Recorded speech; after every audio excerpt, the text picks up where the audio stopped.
Bapak Ibu, acara ini akan kita mulai. Mohon kesediaan Bapak Ibu untuk menonaktifkan mikrofon agar kegiatan ini dapat berjalan dengan lancar.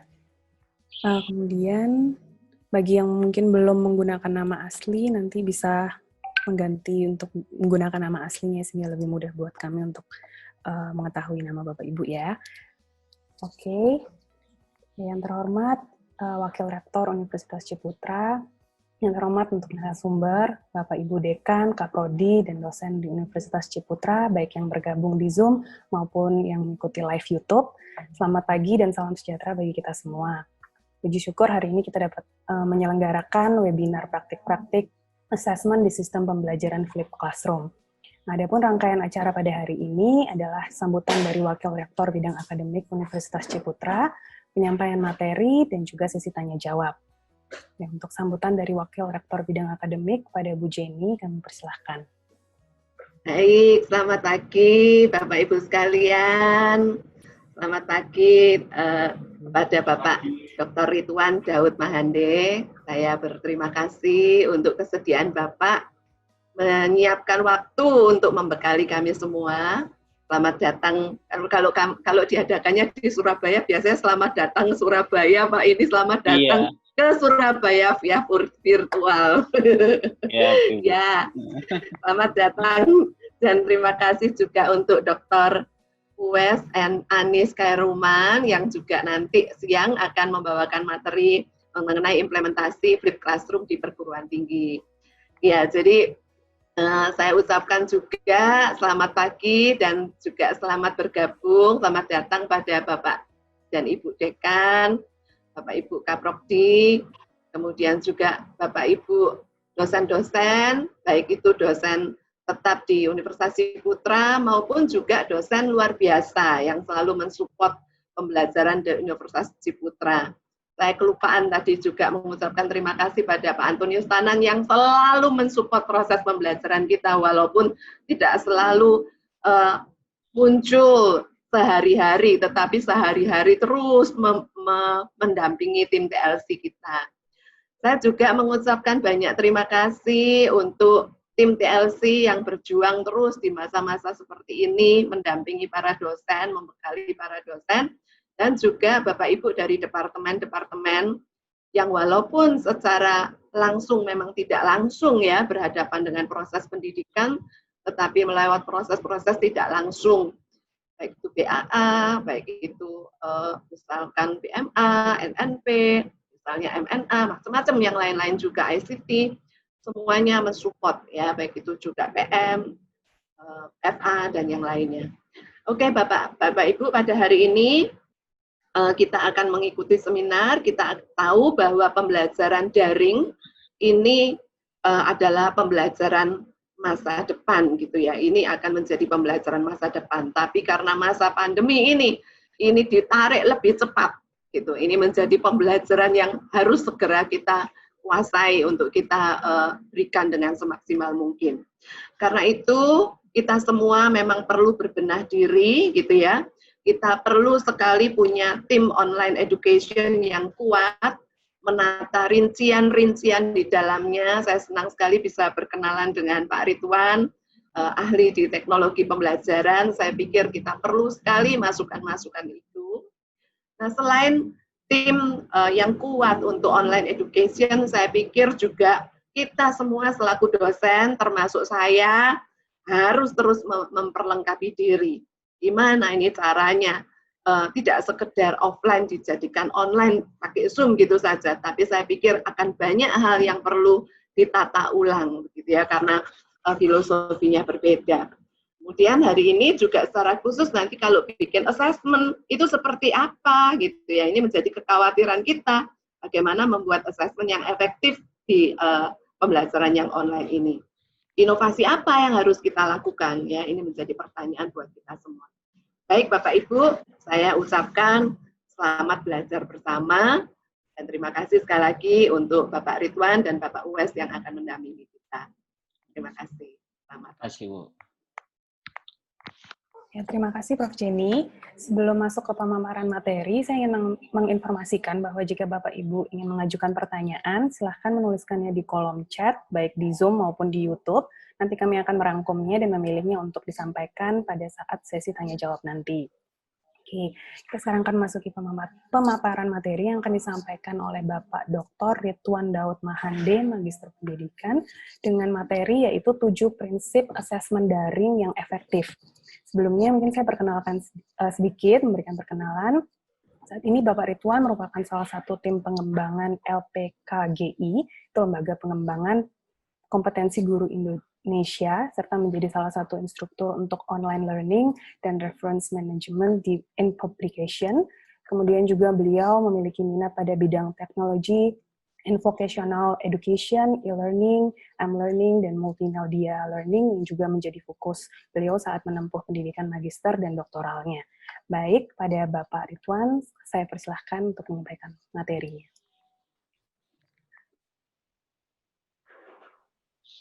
Baik, Ibu. Terima kasih, Ibu Moderator. Bismillahirrahmanirrahim.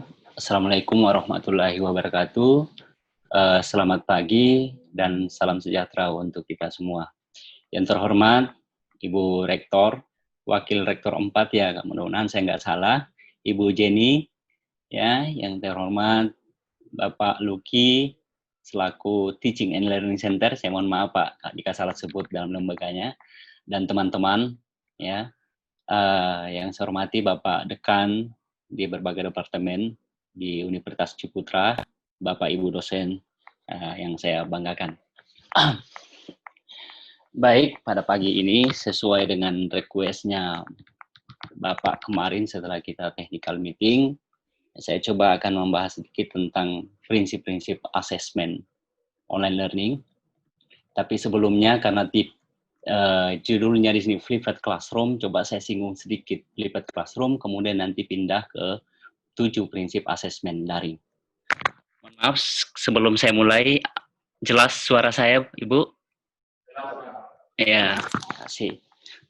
Tolong saya di-cut kalau misalkan nanti suara saya nggak ini ya, dan mungkin waktunya terlalu lama. Biasanya saya agak lupa nih kalau kasihkan ini ngomong. Baik, saya mohon izin share ya, Bapak Ibu. Tolong saya diizinkan share screen. Udah bisa, Pak? Oke, baru bisa.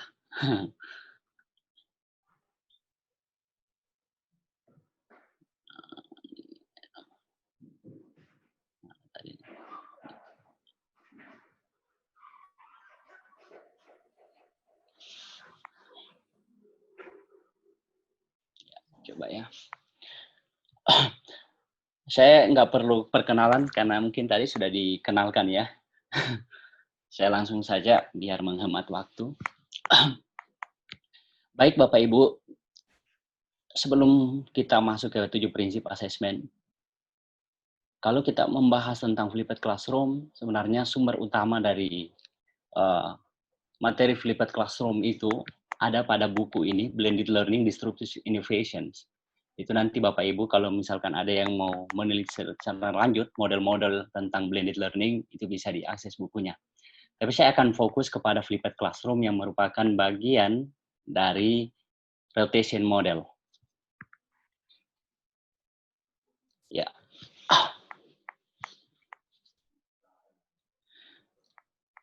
Saya coba ulangi sedikit, Bapak Ibu, mungkin sebagian besar sudah ada yang tahu, tapi tidak apa-apa, saya mengulangi.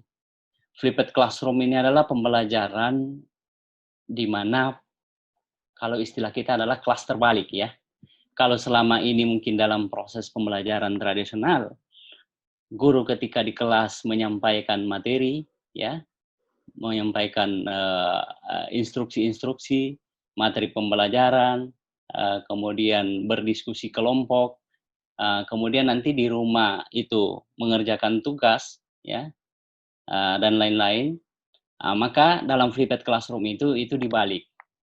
Jadi semua aktivitas pembelajaran, materi pembelajaran itu disampaikan lewat online, sementara di kelasnya nanti adalah proses kerja kelompok. Kerja kelompok, berdiskusi, ya, semacam kemudian dosen hanya memberikan instruksi-instruksi atau poin-poin penting. siswa yang lebih aktif. Ini paradigmanya sebenarnya paradigma student center.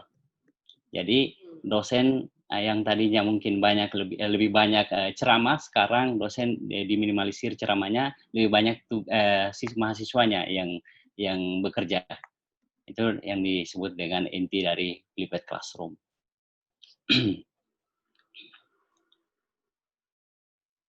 Kemudian saya lompat saja ini, karena saya mungkin mudah-mudahan nanti Pak US ini jelaskan juga ya. Di dalam alur belajar blended itu kan kita tahu, jadi tadinya ada model blended learning. Setelah kita memilih model flipped classroom itu, maka ada juga yang kita harus lewati namanya sintaks atau alur belajar dari proses pembelajaran daring. Misal contoh, saya ambil modelnya Pak US, tapi semua ada modelnya nih, ada L. Deving, ada William Horton, tapi mungkin lebih mudah ambil modelnya Pak US Hairuman. Di sini ada namanya Pedati, ada lagi model yang baru namanya ICER yang biasa digunakan oleh Kemdikbud. Pelajari artinya materi yang kita siapkan, materi video, game, simulasi, kemudian mendalami melalui aktivitas forum diskusi, kemudian menerapkan melalui penugasan online, dan terakhir adalah tentang evaluasinya. Ya, saya tidak ingin terlalu dalam di sini Bapak Ibu karena saya akan ini Bapak Ibu, best practice saya. Jadi kalau kita mau lihat, jadi tadi ada model blended learning, ada bukunya tuh yang biasa orang gunakan. Sekarang mengenai periodic model blended learning ada di buku ini, tetapi saya tidak ingin fokus ke sini. Saya hanya ingin fokus sesuai best practice saya, pengalaman saya selama menjalankan kuliah daring. Jadi memang saya sebelum ini memang sudah sering menggunakan, jadi sebelum COVID kemarin sudah sering menggunakan daring ya, tapi sifatnya memang blended learning. Blended learning saya pakai metode flipped classroom. Kenapa saya gunakan flipped classroom Bapak Ibu? Flipped itu juga saya modif. Jadi saya di kelasnya seperti tadi, tugas, diskusi, kemudian ada presentasi, semua materi dan tugas-tugas itu saya sampaikan secara online. Mungkin kalau bisa dilihat seperti diagram seperti ini, sinkronosnya, kemudian asinkronosnya. Jadi setiap hari, ini belum COVID ya, pada masa belum COVID kemarin, itu saya gunakan ini. Jadi saya terus masuk, tetapi modelnya seperti ini. Tugas-tugas dan penyampaian materi itu saya lakukan secara online, tapi diskusinya atau praktek laboratoriumnya itu saya lakukan di kelas. Nah, ini. Mohon maaf Pak Ridwan, ya. Apakah bisa di slideshow supaya lebih besar tampilan PPT-nya? Oh maaf ya, oke. Saya lupa. Terima kasih.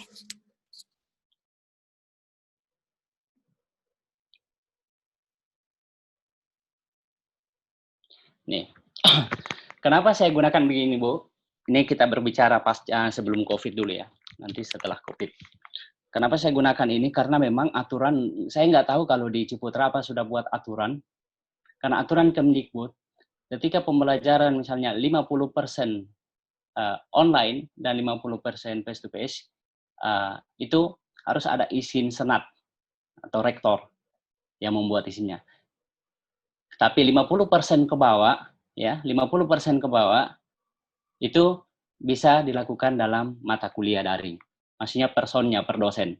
Jadi kalau misalkan 50, pas 50-nya itu, kalau 50 ke atas apalagi 60 nanti ada pembagian 60, 40 misalnya, itu harus ada aturan rektor. Itu kebijakan Kemdikbud yang dikeluarkan. Nah, saya karena memang kita di sini kondisinya di kampus kami belum ada aturan yang jelas, jadi saya takut nih. Karena biasanya kan teman-teman kalau kita nggak masuk, wah macam-macam lah kita dipersepsikan nih. Wah dosennya malas, dosen itu masih ada seperti itu. Ini betul nggak daring ini? Makanya sebenarnya saya kemarin usulkan termasuk di kampus saya bilang kita coba bikin aja satu sistem biar dosen semua menggunakan. Nanti kan gampang quality controlnya. Siapa yang bisa betul-betul menggunakan daring dan siapa yang tidak. Kalau masih berpisah-pisah penggunaan sistemnya, misalkan ada yang pakai Google Classroom, ada yang pakai LMS Moodle, ada kelas ya, ada Edmodo, itu kan susah kontrolnya nanti. Nah, jadi memang mungkin persepsi ke kita itu banyak macam-macam lah. Yang ada persepsi negatif, kadang misalkan dikatakan malas lah masuk, atau benarkah ini menggunakan daring atau tidak, ya gitu. Jadi saya menggunakan ini. Amannya kemarin saya menggunakan best practice yang ini. Jadi semua tugas dan ini saya lakukan secara online. Jadi tidak ada lagi ini. Ya. Bahkan UAS saya pilih itu Bu, UTS ujian tengah semester kalau memang, tapi itu juga sesuai karakteristik mata kuliah. Kalau teori, ya jadi biasanya saya pakai online, UAS-nya. Tapi nanti kita bahas mengenai soalnya gimana sih. Oke. Oke, sekarang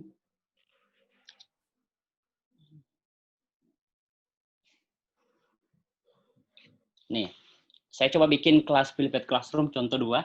Simulasinya seperti ini. Ini ketika kita masuk di kelas, ya. Ketika kita masuk di kelas, kemudian ada online, out of class. Misalkan minggu pertama, ya saya masuk dulu memberikan orientasi atau pengarahan. Minggu kedua, misalkan presentasi dosen, tanya jawab, ya. Kemudian memilih alur belajar yang tadi saya tentukan. Nah, sekarang kan kondisinya COVID. Jadi kalau COVID misalkan tidak masuk, ya jadi kita ganti di sini onsite in class-nya itu menjadi mungkin pakai tatap maya. Nanti mungkin Pak Wes akan lebih jauh menjelaskan diagram 4 kuadran, diagram ruang belajar. 1, 2, 3, dan 4 ya.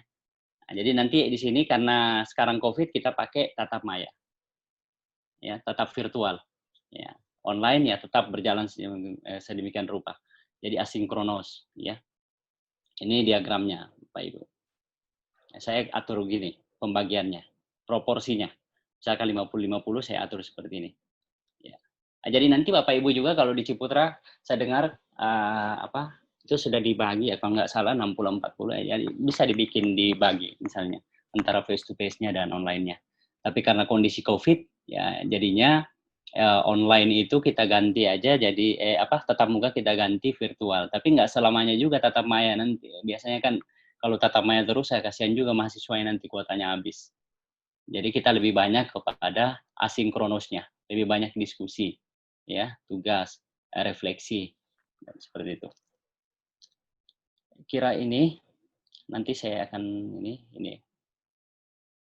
Saya nggak tahu juga kalau selama ini pengalaman Bapak Ibu apa sudah membuat seperti ini. Ketika ingin merancang mata kuliah daring itu kan kita harus bikin dulu namanya peta program. Kalau di daring itu, kalau di konvensional biasa dikatakan dengan rencana pembelajaran semester, sementara di daring itu dikatakan dengan nama peta program atau peta konsepnya. Seperti gini diagram alurnya. Jadi CPMK-nya dulu, sub CPMK-nya, objek pembelajarannya kita mau menggunakan TXK, ya, dalam bentuk presentasi, e-book, dan lain-lain, gambar, animasi, atau simulasi, ya, tautan atau pengayaannya mungkin ada link-link pembelajaran, pengayaan kita mau berikan, ya.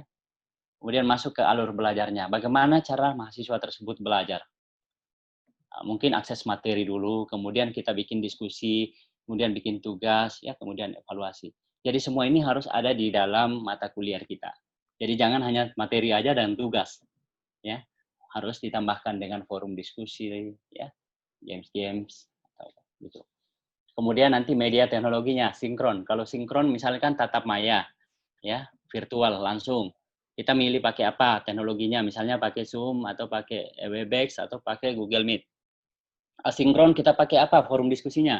Mau pakai yang punya LMS Moodle, mau pakai Trello, bisa, mau pakai Google Classroom, ya itu nanti ditentukan semua. Jadi sebenarnya awalnya itu ketika kita mau merancang mata kuliah daring, kita harus buat dulu peta programnya, peta konsepnya. Seperti ini. Kalau tadi di mana? Kalau tadi ini kan kita nyusun RPS. Sebenarnya dari RPS itu kita bisa buat seperti ini, tinggal masukin aja. Nah. Asesmennya saya masukkan di evaluasi ya. Ininya. Contoh kedua ada ini. Nih, contoh keduanya seperti ini. Oke, saya mau lewati aja nih portal Moxpada. Saya langsung ke sini. Ini aplikasi yang bisa kita gunakan. Saya kira di Ciputra kemarin Pak Luki kalau nggak salah sudah singgung bahwa di Ciputra sudah punya LMS ya. Dosen-dosennya sudah menggunakan semua. Betul Bapak Ibu, saya memang lebih milih dari semua LMS ini, saya lebih milih ke Moodle. Dan ternyata memang Kemdikbud juga pakai Moodle ya. Saya udah coba semua nih, karena memang tugas saya sebagai teknologi, memang harus mencoba semua, yang mana paling user friendly dan mana yang paling lengkap fiturnya untuk pembelajaran. Jadi saya memang menjatuhkan pilihan dari Moodle. Jadi sejak S2 memang saya sudah menggunakan Moodle ini. Kemudian alternatif bisa Anda gunakan ini Edmodo Classe Schoology ya. tapi ini lebih bagus untuk pribadi person saja. Ya. Bahkan kami di tempat saya itu di fakultas saya udah 2 malah. Ada yang pakai LMS Moodle, ada yang pakai kelasnya. Tapi yang pakai kelasnya tetap juga harus masuk ke LMS Moodle karena di sana nanti tempat quality assurance-nya. Oke. Ini sebenarnya strukturnya. Mungkin kemarin saya dengar Pak Luki sudah singgung juga, Pak Bu Paulina sudah memperlihatkan, mudah-mudahan hampir-hampir mirip untuk struktur mata kuliahnya di LMS Moodle. Dibuat seperti ini ya. Nah, kalau di kementerian itu seperti ini tampilannya, Bu. Strukturnya kementerian seperti ini, tapi saya lebih menyederhanakannya dengan membuat seperti ini. Jadi mata kuliah saya itu seperti gini. Jadi ada dulu nama mata kuliahnya, kemudian pengantar dosen, foto dosen, ya, nama dosen, jadi harus dilengkapi. Karena kami menggunakan standar PJJ. Ketika ingin masuk nanti dalam PJJ dievaluasi untuk masuk menjadi mata kuliah PJJ, maka harus mengikuti standar-standar terutama seperti yang ini. Strukturnya seperti ini. Jadi ada nama mata kuliahnya, ada sapaannya, ada deskripsi singkat mata kuliah, ya, ada capaian pembelajaran, ada urutan bahan ajar, tadi alur belajarnya, ada petunjuk mempelajari bahan materi, ya. Kemudian di topik 1 misalnya, kita menyampaikan sub CPMK, itu harus ada pendahuluan, ada penyajian, dan penutup. Saya lebih familiar menggunakan nama kegiatan awal, seperti di guru-guru ya, kegiatan awal, inti, dan akhir. Kegiatan awalnya seperti apa? Ya, kegiatan intinya seperti apa? Sering saya katakan gini, nggak usah terlalu panik menggunakan daring, karena biasanya itu hanya mirroring dari konvensional. Apa yang kita lakukan di tatap muka, biasanya pada saat kita masuk di kelas, tentu kalau kita masuk di kelas kan nggak langsung, Bu. Biasanya kan kita kasih dulu apersepsi. Biasa dosen dulu, apersepsi dulu ya, pengantar. Gimana kabarnya anak-anak? Ya, gimana kabarnya hari ini? Kemudian kita mungkin kasih pertanyaan-pertanyaan tentang pembelajaran yang kemarin. Nah, tapi hari ini kita lisan, mungkin dalam bentuk LMS itu kita tuliskan, dalam bentuk tulisan. Jadi itu aja yang dipindahkan. Biar nggak lupa ini, kalau nggak lupa ini ya itu aja yang diikuti. Kemudian kita masuk ke kegiatan inti. Biasanya kegiatan inti kan menyampaikan materi. Berarti kalau di sini kan kita simpan presentasi kita, e-book kita, ya, yang ada pokoknya bahan-bahan pembelajaran yang kita gunakan. Apakah link materi, apakah e-book, apakah file presentasi itu. Kemudian kita dampingi dengan berikan pelatihan dan forum-forum diskusi, memperkuat dengan forum diskusi. Terakhir nanti kita akan bicara tentang bagaimana memberikan feedback, ya, bagaimana evaluasi dan asesmennya. Saya kira ini strukturnya. Saya tidak tahu kalau di Ciputra apa sudah seperti ini semua tampilan mata kuliahnya. Nanti saya akan kasih lihat contoh-contoh realnya di LMS saya. Ini salah satu contoh di mata kuliah saya itu seperti ini mungkin gambarannya. Biasanya juga ada yang ramai sekali tuh, ada ini ya. Yang tadi struktur itu dipindahkan ke LMS-nya gini. Karena di Ciputra ini kan sudah punya LMS ya Pak Luki ya. Ya Pak. Iya, ya. Jadi seperti ini tampilannya. Kalau Pro Paulina belum gini tampilannya itu biasa marah tuh. Oke. Ya baik, saya akan coba pindah ke intinya ya. Mengenai asesmen.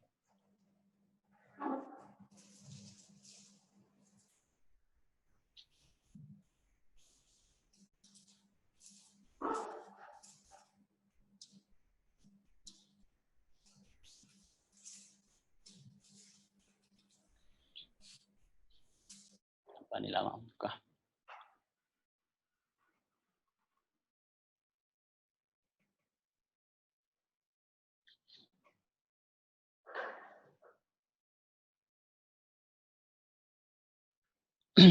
Ya, kelihatannya, Bu. Moderator kelihatan? Iya Pak. Iya. Baik, sebenarnya materi kita ini ya, intinya. Tadi itu hanya pengantar aja sebelum masuk ke asesmennya. Baik, untuk 7 prinsip asesmen daring yang efektif ini, saya adopsi dari buku Pavlov and Pratt. Saya biasanya ragu-ragu, Bu. Ketika menggunakan kata efektif itu saya harus punya rujukan, ya. Saya nggak berani meskipun ini juga banyak yang saya gunakan sesuai dengan biasa yang saya gunakan, tapi ketika menggunakan kata efektif itu saya ragu-ragu kalau nggak jelas sumbernya. Biar bagaimanapun kita biasanya kan ilmiah, jadi biasa dimintai pertanggungjawaban. Oh kok kamu katakan efektif? Tapi memang buku ini memang hasil-hasil riset juga. Nanti Bapak Ibu mungkin sudah ada juga yang menggunakan Assessing the Online Learning, ya, buku Pavlov dan Pratt tahun 2009. Memang agak lama, tetapi saya lihat dari beberapa buku asesmen ini agak-agak menarik dan menjelaskan secara general tentang asesmen daring.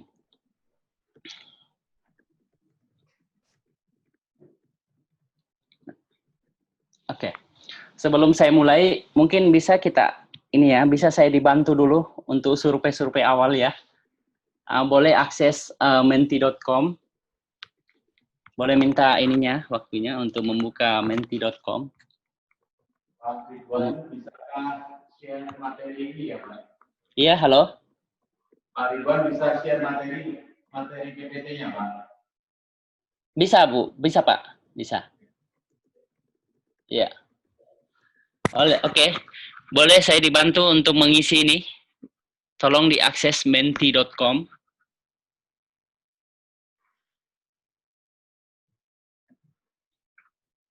Kemudian gunakan kode 838801.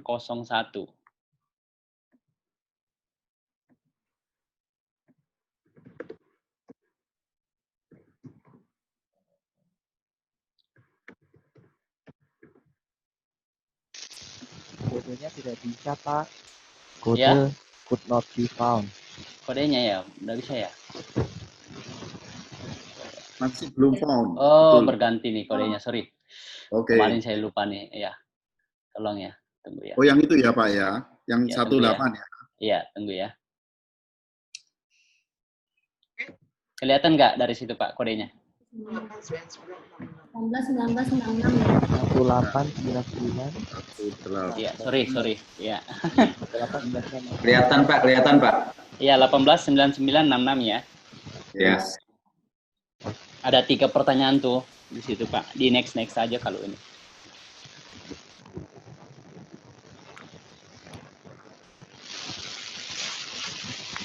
Ini waktu presentasi saya sampai jam berapa, Pak Luki?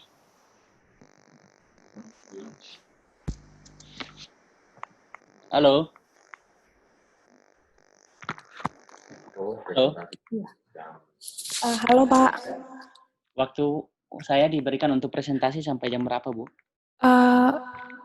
Biar saya ini. Jam 10.15 gitu ya, Pak? Oh, 10.15 Setelah ya? itu tanya jawab Baik. ya, Pak. Oke. Saya percepat kalau gitu. Nanti lebih bagus kita diskusi aja. Ya.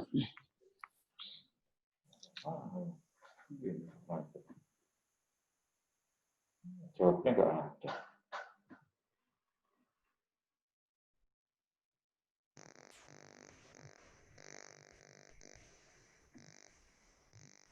Jawabannya tidak ada pilihan loh Pak di menti.com. Kenapa, Bu? Oh, itu diisikan, Bu. Diisi Ya, ininya jawabannya. Tidak ada tempat untuk mengisi juga. Aduh, ini kok kenapa ya? Nggak ada isiannya, Pak. Sorry. Nggak ada isian.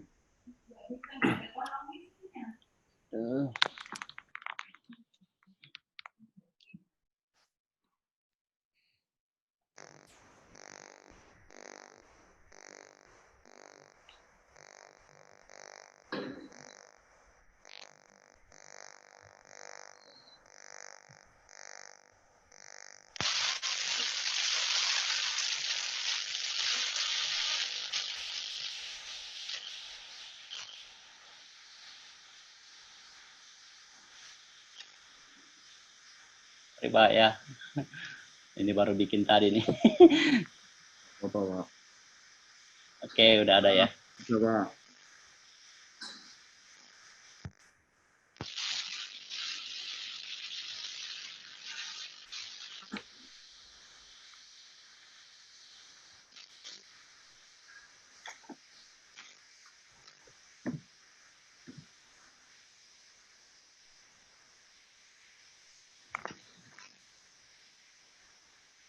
Oke. Nggak bisa ya? Yang muncul Ini cuma sekarang statement kok. ini skala, tidak ada skala, nggak bisa ngetik.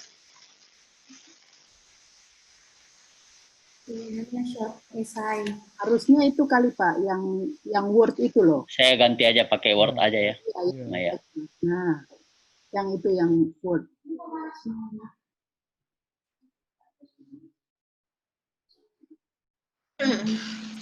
Yang atasnya Pak. Word count, word cloud. Iya, nggak mau nih. Tunggu dulu, Bu. Bentar ya. Hang juga nih.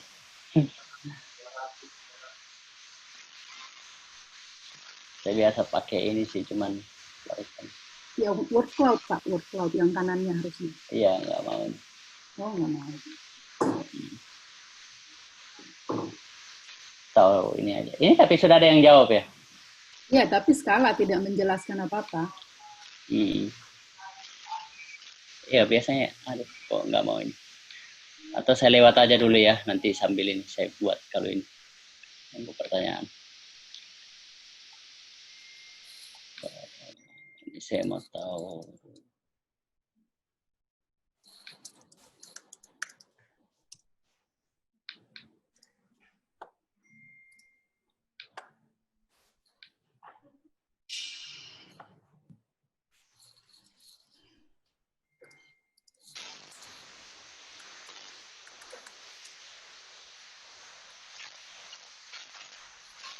Apa-apa, saya lanjut aja dulu, Bu. Sebentar ya, ininya.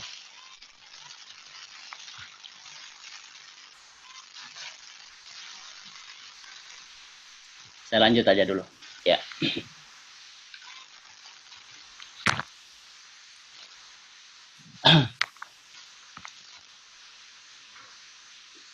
Oke, baik Bapak Ibu. Untuk prinsip pertama, ketika kita bicara tentang prinsip kan itu bicara apa yang mendasari asesmen itu. Jadi kita belum bicara tentang jenis-jenis. Jadi bicara tentang apa-apa yang penting dari asesmen itu.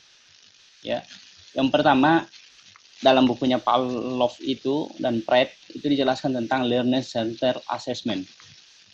Itu membahas tentang self reflection. Nah, saya kurang tahu kalau saya sering menggunakan aplikasi Google Form ya. Saya menggunakan self reflection itu ada beberapa tipe. Saya biasanya menggunakan self reflectionnya pada saat setelah presentasi mahasiswa, ketika ada mahasiswa saya tugaskan membuat presentasi, kemudian saya memberikan self reflection. Kalau tatap muka biasanya saya pakai kertas ya, saya print selembar. Tapi kalau misalkan online saya pakai Google Form, ya. Nah, itu bagaimana saya memberikan informasi juga kepada mereka sendiri dan termasuk kepada saya sebagai dosen. Nah ya, saya ingin mengetahui apa sih sebenarnya yang mereka sukai dari proses pembelajaran itu, ya. Bagaimana mereka bisa mengoreksi pekerjaannya, ya, dan kebutuhan apa yang mahasiswa perlu tingkatkan dari proses-proses yang telah dilakukan. Itu linear center assessment. Jadi sebenarnya ada beberapa macam. Direct assessment, self direct assessment itu bisa juga. Jadi setelah presentasi ada indirect self assessment. Setelah mereka per semester kita bisa lihat self assessmentnya mereka per semester. Jadi misalkan mau UAS, mau UTS itu kita bisa kasih self reflection. Ada juga yang dikatakan dengan metakognitif self assessment, atau apa sih sebenarnya tujuan mahasiswa tersebut belajar, itu bentuk-bentuknya. Kemudian ada yang dikatakan dengan generate self assessment, atau bagaimana kemudian kita memberikan kesempatan kepada mahasiswa kita untuk membuat soal-soal, ya, kemudian nantinya dikoreksi oleh teman-teman mereka. Seperti itu.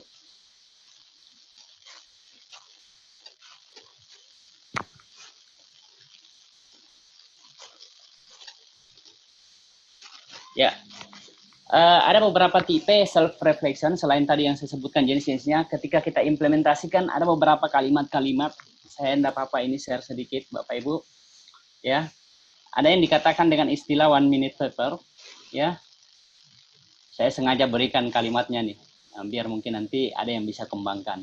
Misalkan kita perlu menanyakan apa sih yang terpenting dari yang Anda sudah pelajari, ya.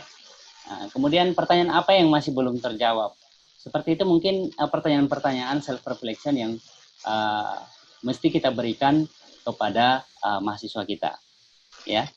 Kemudian apa kontribusi Anda dalam proses pembelajaran minggu ini? Itu misalkan per week-nya, per minggunya kita berikan seperti itu. Jadi dibuat nanti Google Form ya pertanyaan-pertanyaan seperti ini, Pak. Bisa nanti Bapak Ibu juga kembangkan. Nah, ini dari hasil-hasil riset pertanyaannya seperti ini. Saya ngambil dari hasil riset. Dan ini juga saya nyontek untuk membuat pertanyaan-pertanyaan tentang self-reflection saya pada saat proses daring. Ini saya nyontek kemudian kembangkan. Nah, kemudian ada namanya yang mungkin biasa didengar ini ya, KWL ya, ditambah W ya. Apa yang saya tahu, apa yang saya ingin pelajari, dan apa yang saya telah pelajari dan apa sebenarnya yang saya inginkan nantinya ke depannya. Misalkan apa sebenarnya yang misalnya saya membutuhkan pembelajaran minggu depan. Nah, itu bisa ditanyakan kepada mahasiswanya. Namanya 1 minute paper, kemudian KWLW. Kemudian namanya critical incident questionnaire yang biasa digunakan oleh Pak siapa namanya? Saya agak lupa Pak Kardari ini. Ada 5 pertanyaan yang diberikan ketika mengajukan namanya self reflection kepada mahasiswanya. Ini juga yang sering saya ikuti Bu, ketika melaksanakan kuliah daring. Pada kondisi seperti apa Anda misalkan merasa paling terlibat dalam proses pembelajaran, ya? Atau pada kondisi seperti apa Anda merasa paling jauh dari proses pembelajaran? Tindakan apa yang dilakukan oleh dosen mahasiswa yang menurut Anda paling menguatkan dan membantu proses pembelajaran? Saya kira ini penting, 5 pertanyaan-pertanyaan yang kita perlu tambahkan pada saat kita mengadakan melakukan self reflection kepada dosen-dosen kepada mahasiswa kita, memberikan kepada mahasiswa kita kemudian nanti direfleksi oleh teman-temannya. Nanti tinggal pilih modelnya mau 1 minute paper atau KWL atau nanti pakai kuesioner yang CIQ ini ya, bisa. Kemudian yang kedua grading rubrik, saya sempat melihat hasil surveinya Bapak Ibu, survei awal kami di mana? Yang kemarin disebarkan oleh Mbak Novi ya, Bu Novi ya. Saya lihat sudah banyak yang menggunakan rubrik juga, grading rubrik dalam melakukan penilaian. Karena kalau kita bicara mengenai asesmen itu kan evaluasi paling atas ya Bu. Kemudian ada asesmen, kemudian ada namanya pengukuran. Pengukurannya tentu menggunakan grading rubrik nanti sebagai instrumennya. Rubrik-rubrik ini kita bisa menggunakan dalam penilaian-penilaian partisipasi diskusi, tugas, dan proyek, dan kolaborasi. Saya lihat kemarin hasil surveinya sudah banyak yang menggunakan rubrik penelitian. Tapi nanti saya akan kasih lihat, mudah-mudahan sudah ada yang bisa, dan kalaupun tidak ada saya coba ulangi bagaimana cara membuat rubrik di LMS Moodle. Sebenarnya sudah tersedia kalau di LMS Moodle. Kalau nggak ada di LMS Moodle, pakai Google Form aja atau Google Doc. Ya.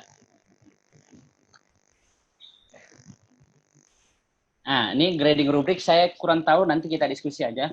Rubrik yang bagaimana sih Bapak Ibu yang sering Bapak Ibu gunakan? Kemarin kan pertanyaan saya banyak di hasil survei itu sudah banyak yang menggunakan rubrik penelitian. Kalau saya sih lebih banyak menggunakan rubrik namanya deskriptif analitik. Ya, deskriptif analitik itu membagi beberapa item menjadi bagian per bagian. Jadi sehingga jelas apa sebenarnya bagian yang belum dicapai, apa yang sudah tercapai. Kemudian kita kasih grade nilainya. Kalau yang di bawah ini holistik, nah itu kan secara keseluruhan. Semacam kayak rating scale biasanya ya kalau ini. Saya malah saya lebih memilih di rubrik deskriptif analitik. Saya menggunakan ini. Di Moodle itu sudah tersedia aplikasinya. Oke. Ini sudah ada, nanti saya kasih lihat langsung ya. Saya langsung buka nanti ini saya. Ini contohnya ya, marking guide, rubrik. Ada beberapa di sini. Ada marking guide-nya, ada rubrik, ada sampel direct. Marking guide itu semacam pertanyaan-pertanyaan atau checklist ya. Observasi. Ininya. Rubrik, sampel, direct grading. Biasanya kalau yang kebanyakan kita gunakan sampel direct grading, artinya langsung aja nilainya. Oh, misalkan nilainya nih nilainya misalkan 50, skor 50 ya. 70 kita langsung masukkan. Tapi kalau pakai ke rubrik kan seperti ini, di samping ada poin-poinnya. Ini pakai LMS juga. Nih, contoh-contoh saya di mahasiswa saya, namanya performance assessment ya. Karena saya memberikan mereka tugas, kemudian tugasnya itu mempresentasikan produk, kemudian mereka dijelaskan, kemudian bikin video, kemudian nanti mereka kirimkan. Lalu saya buatkan rubrik di sini. Ya, jadi langsung kelihatan, oh berapa ininya. Saya kasih nilai. Ininya. Ya. Ini nilai-nilainya misalnya. Langsung terakumulasi semua. Nilai yang tadi itu. Ya. Nanti saya kasih lihat langsung untuk. Oke. Untuk penilaian diskusi, saya lewat aja. Nanti Bapak Ibu bisa ini, kalau mau presentasinya file presentasi saya kirimkan. Ya. Oke, yang ketiga ada collaborative assessment. Jadi yang pertama tadi self-reflection, yang kedua grading rubrik, yang ketiga masuk pada collaborative assessment. Ya. Collaborative assessment lebih sering kalau kita ini sebut dengan namanya peer assessment ya, penilaian antar sejawat, penilaian ini ya, teman sejawat. Saya nggak tahu Bapak Ibu sering menggunakan apa ya kalau di ini. Saya biasanya menggunakan Trello untuk alternatif collaborative assessment. Selain memang saya menggunakan LMS, saya lebih suka menggunakan Trello. Karena Trello itu apa namanya banyak fitur-fiturnya yang lebih menarik dan lebih mudah digunakan oleh mahasiswa. Ya. Seperti ini yang saya gunakan. Biasanya juga saya buat di sini, saya buat di Google Form ininya, peer assessment-nya, kemudian saya masukkan di Trello biar mereka isi. Nah, ini juga yang biasa saya gunakan untuk tugas-tugas, kemudian untuk project, untuk bimbingan skripsi, ya, saya menggunakan Trello.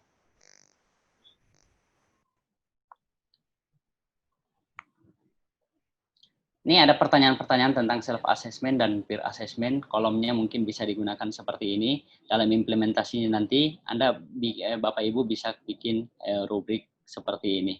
Pertanyaan-pertanyaannya pun bisa seperti ini juga. Ya, nanti tinggal Bapak Ibu kembangkan. Oke, kita masuk pada prinsip keempat, yaitu feedback, memberikan umpan balik kepada mahasiswa. Jadi diskusi, kemudian tugas, project, assessment itu sangat perlu kita memberikan feedback kepada mahasiswa kita, sehingga mereka merasa merasa termotivasi, merasa diperhatikan, ya, sehingga nanti akan membantu dalam memotivasi proses pembelajaran. Ya, ada beberapa pedoman feedback juga yang saya ambil, ya, saya bisa kasih, saya sharing, ya. Yang biasanya kita gunakan adalah pada poin ini, community of inquiry, ya, social presence, cognitive presence, teacher presence. Dalam memberikan feedback perlu kita tekankan pada 3 poin ini, social presence, cognitive presence, dan teacher presence. Seperti apa social presence itu? Misalnya gini, kalau Bapak Ibu misalkan mahasiswa sudah mengerjakan tugas nih, kemudian Bapak Ibu periksa, ya, Bapak Ibu periksa, contoh bisa dilihat di slide saya, ya, di sebelah kiri itu, ya. Ini saya memberikan misalkan, judul dengan metode yang kamu pilih, yang kalian pilih ini sudah bagus ya, yang Anda pilih ini sudah bagus ya, itu semacam social presence. Atau bisa kita gunakan kata-kata misalkan, selamat ya, Anda sudah sampai pada tahap ini. Terus kita lanjutkan dengan teacher atau cognitive presence-nya, misalnya, hanya saja dalam pengembangan Anda harus lebih jeli melihat apa bedanya penelitian terdahulu dengan penelitian Anda. Misalnya seperti itu. Kita masuk pada wilayah ini. Jadi jangan langsung bilang, Anda salah. Anda ini ya, ulang. Jadi kita harus memberikan pendekatan-pendekatan social presence dulu ketika memberikan feedback di awal, kemudian masuk peran kita sebagai cognitive dan teacher presence dalam mengatur itu. Kebiasaan kita juga tuh, biasa juga saya nggak sadar tuh, meskipun sudah paham, kalau sudah jengkel itu lihat tulisan mahasiswa begini, ulangi, Anda nyontek, Anda ini. Padahal sebenarnya kita berusaha meminimalisir seperti itu, dengan cara, meskipun misalkan mereka nulisnya seperti apa ya, kita kasih social presence yang dekat, biar nanti mereka engage-nya dengan kita itu dekat. Kemudian nanti kita kasih masuk di kognitifnya di akhir-akhir, membenarkan apa sebenarnya mereka yang kesalahan mereka, kekeliruan mereka. Nah, jadi gitu. Itu intinya sebenarnya kalau di feedback, Bu. Kita menggunakan community of inquiry, ini dalam memberikan feedback. Jadi kalau selama ini Anda hanya langsung bilang salah, mahasiswa tolong itu mungkin bisa diubah dalam bentuk kalimat. Mungkin berikan dulu mereka motivasi, kemudian nanti masukkan ke ini. Itu biar mereka semangat juga tuh dalam belajar. Oke. Prinsip kelima mengenai asesmen teknik that fit, ya. Bagaimanapun teknik penilaiannya, yang paling cocok adalah yang sesuai dengan CPMK, capaian pembelajaran mata kuliah. Jadi yang paling penting Bapak Ibu bisa lihat di situ. Nanti dominannya di CPMK-nya apa? Aspek, kan kita bicara tentang 3 aspek ya, kognitif, psikomotor, dan nilai sikap ya, afektif. Jadi nanti tinggal lihat ya, oh saya mau kognitif ya, berarti asesmen saya seperti apa yang cocok untuk kognitif ya.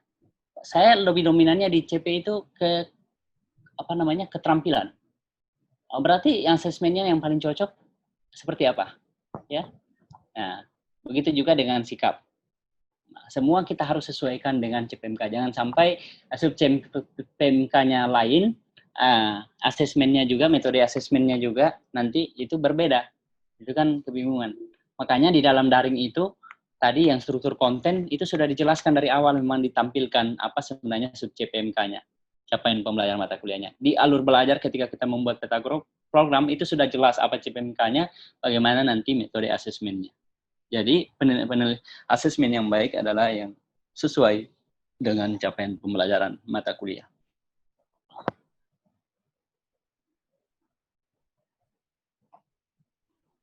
Oke, ini clear and easy ya, penilaian desain yang jelas, mudah, dan memang kira-kira bisa bekerja di lingkungan daring online. Tadi saya katakan, saya singgung 3 aspek ya. Ada kognitif ya, kemudian ada psikomotor, kemudian ada namanya afektif. Kira-kira penilaian yang cocok untuk aspek keterampilan itu seperti apa? Kalau saya sih sering menggunakan namanya performance assessment. Ya, bagaimana cara mengukur capaian pembelajaran dalam bentuk keterampilan proses atau produk. Saya sering menggunakan namanya performance assessment. Selain itu saya juga menggunakan project. Bagaimana mengetahui kompetensi atau kemampuan mahasiswa dalam mengaplikasikan pengetahuannya melalui mungkin tugas-tugas, ya. Kemudian ada juga tugas penugasan khusus, ada tugas individu, kemudian ada tugas kelompok. Nah, terakhir mungkin kalau paling terakhir kalau ada yang menggunakan, tapi jarang juga saya gunakan sih Bu. Paling mungkin kalau ada ini ya, sertifikat portofolio. Ya, melihat karya mahasiswa, kompetensi yang mereka sudah capai di luar. Jadi dalam aspek keterampilan saya sering menggunakan performance assessment, penugasan ya, dan project. Portofolio masih jarang juga sih saya gunakan. Padahal sebenarnya ini kayaknya penting juga, bisa juga digunakan. Tapi saya secara khusus untuk saya pribadi jarang menggunakan. Terserah Bapak Ibu mungkin, atau mungkin di sini juga sudah ada yang menggunakan itu, portofolio, mengumpulkan karya-karya terbaik mahasiswa untuk dijadikan sebagai referensi ya, atau produk mereka. Kemudian dari aspek aspek sikap, apa sih yang penting dari aspek sikap? Bagaimana sih caranya yang lebih cocok untuk kuliah daring? Ya, tadi yang seperti saya jelaskan, yang paling cocok itu self reflection, ya, self assessment dan peer assessment. Itu mungkin yang paling mudah kita lakukan.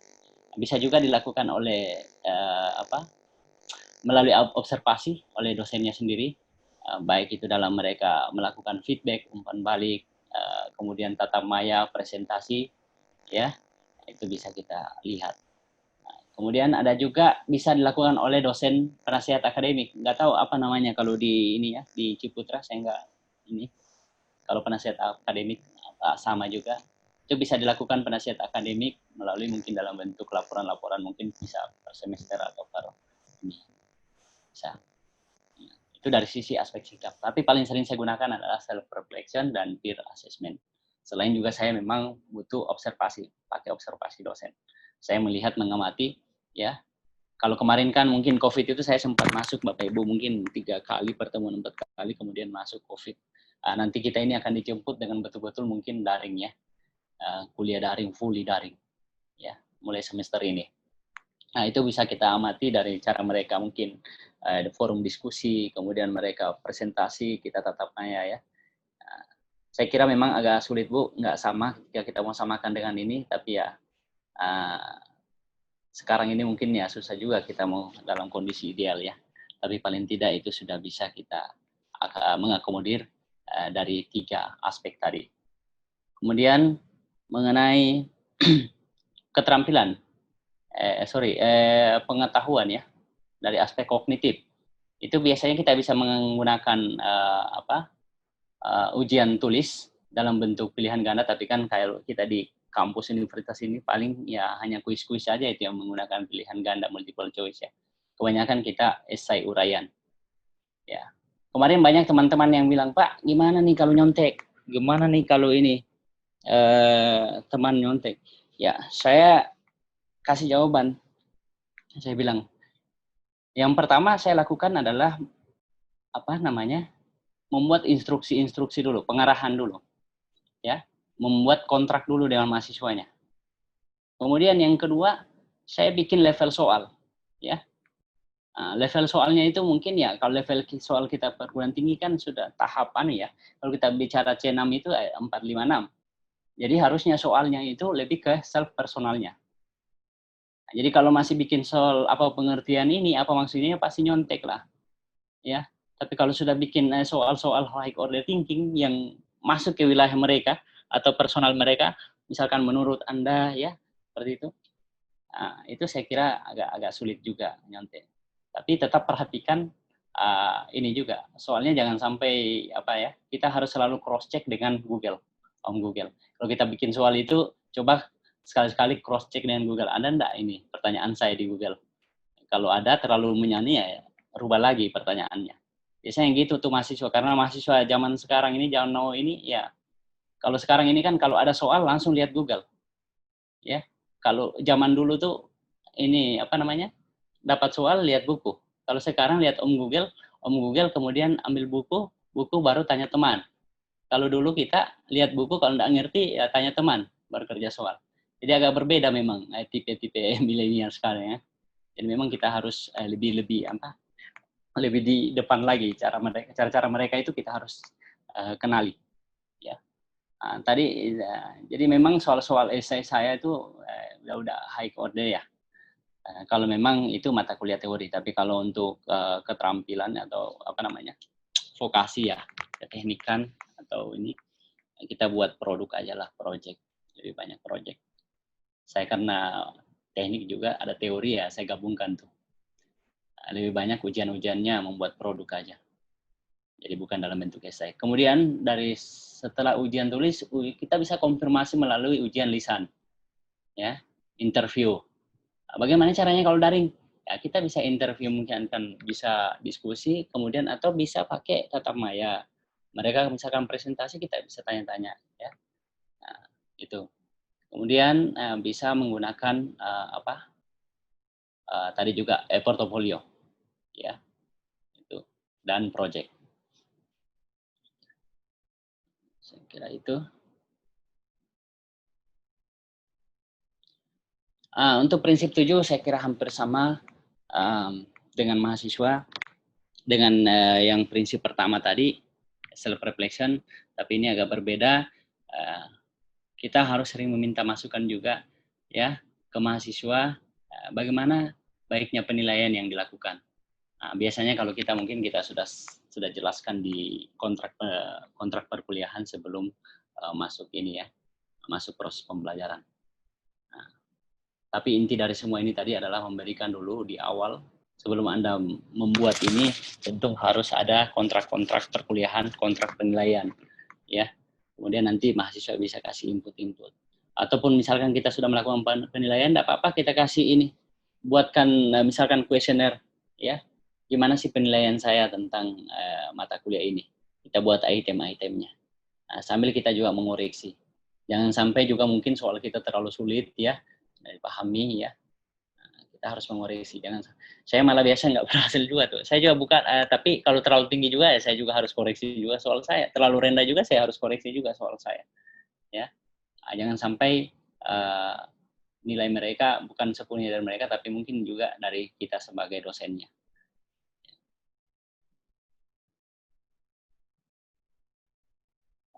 Ya, mudah-mudahan nggak masalah ini. Ya, saya kasih lihat dulu ya LMS saya sebelum kita join my quiz.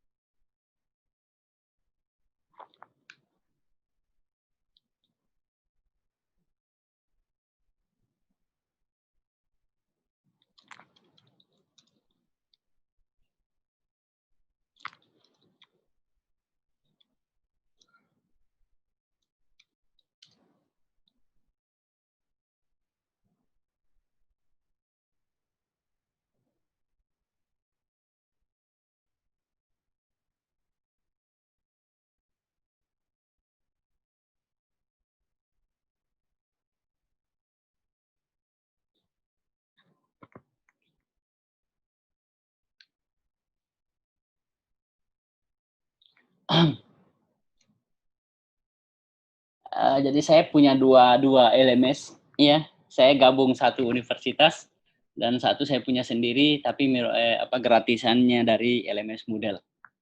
Biasanya karena sistem kami di kampus itu mungkin masih sering trouble. Jadi kalau trouble itu, saya mau menggunakan on-learning ya agak sulit. Jadi saya bikin gratisan. Saya ambil gratisannya pakai Gnomio, tapi punya model juga LMS Moodle. Ya, ini gampang sekali daftarnya. Tapi memang dibutuhkan keterampilan admin juga di sini. Kalau belum pernah jadi admin Moodle agak sulit. Karena mungkin yang mata kuliah yang tampil di ibu-ibu itu kan sudah diatur oleh admin. Kalau saya kan memang sudah belajar dari adminnya, jadi bisa. Nah, ini saya menggunakan dua sistem. Ini sebagai backup saya. Ketika nanti LMS saya tidak bagus, di universitas, maka saya pindah ke sini. Ambil di sini. Ini ada panduannya juga, Gromio. Saya siapkan kalau Bapak Ibu ada yang mau download, silakan nanti. Ya, ini open kok, bisa dibuka, langsung ambil kalau mau belajar. Nih, karena memang saya masih blended, masih dominan memang face to face, hampir tiap ya ketemu tatap muka. Seperti tadi saya jelaskan di awal, saya hanya menggunakan flipped classroom, masuk terus, ya. Tapi mungkin tugas-tugasnya lewat online. Jadi mungkin belum terlalu terbenahi di tampilan LMS. Tapi ketika mau masuk didaftarkan menjadi prodi PJJ, maka ini harus dilengkapi secara struktur yang tadi saya jelaskan. Nah, ini maksudnya tadi mata kuliah, gambar-gambar kita bisa kasih, profil dosennya ya. Katanya profil dosen itu wajib kalau di ini ya. Kemudian deskripsi mata kuliahnya, kemudian capaian pembelajarannya ya. Cara belajarnya bagaimana, penilaiannya seperti apa, ya, kemudian referensi yang digunakan. Masih ada tambahan sebenarnya di sini peta konsep, gambar ininya, alur belajar. Tapi di mata kuliah yang lain selain ini saya sampaikan. Ini karena masih lebih banyak di tatap muka, jadi saya hanya simpel-simpel aja kalau di sini. Nah, seperti ini ya persepsi. Kalau ini kan bisa dikatakan tadi yang saya katakan diskusi ya, diskusi kemudian kita kasih feedback mahasiswanya. Seperti ini. Nah, tapi saya sekarang lebih banyak menggunakan, selain di sini saya menggunakan Trello Bapak Ibu. Nah, mungkin sudah ada yang menggunakan Trello juga. Yang kayaknya jarang di sini, jadi saya kebanyakan pindah ke Trello. Itu bisa saja menggunakan teknologi itu juga. Nah, saya belum terlalu banyak memberikan di sini, hanya ada beberapa ini. Nah, hanya masih instruksi-instruksi, belum ke tadi yang saya katakan COI itu ya, Community of Inquiry belum masuk ke sini. Tapi di Trello saya ada semua. Ini. Oke. Kemudian masuk ke ini ada beberapa tugas mandiri. Saya banyak sekali tugas mandiri karena memang tatap muka seringnya.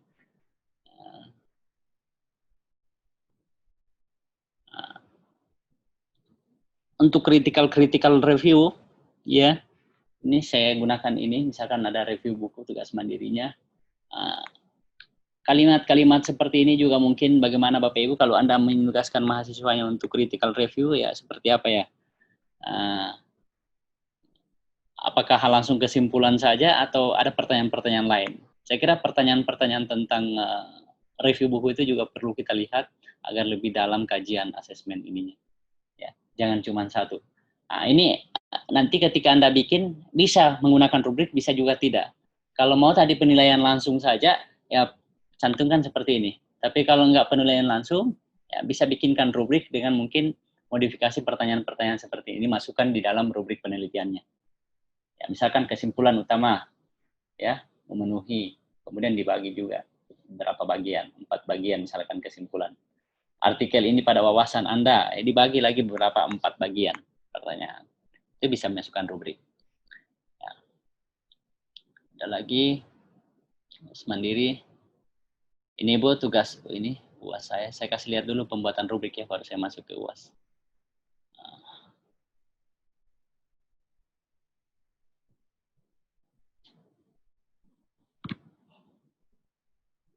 Ada nih tugas mandiri 3.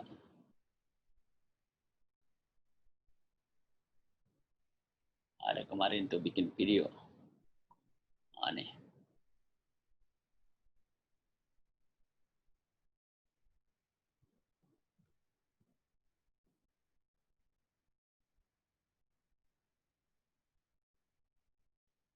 Nih. Ini kan ada nih Bu. Ini kalau misalkan saya mau bikin, ini kan saya tinggal kasih klik di sini. Ya. Kita bisa saksikan ini, kita putar ininya, mahasiswanya. Misalnya, ya. Ini praktek mengajar kemarin saya berikan. Nah, ya. Kemudian ini. Karena saya memang tidak mau ke kontennya, saya tinggal tentukan beberapa bagian yang saya mau nilai. Ya. Saya kurang tahu apa yang sudah ada yang menggunakan ini di LMS-nya atau masih dalam bentuk misalkan bisa bikin di Excel atau bisa dibikin Google Form, tempat yang berbeda. Kalau ini kan satu sistem, jadi saya masukkan di sistemnya. Bikin seperti rubrik seperti ini. Jadi langsung dinilai, tinggal klik, nanti akan terinput di luar.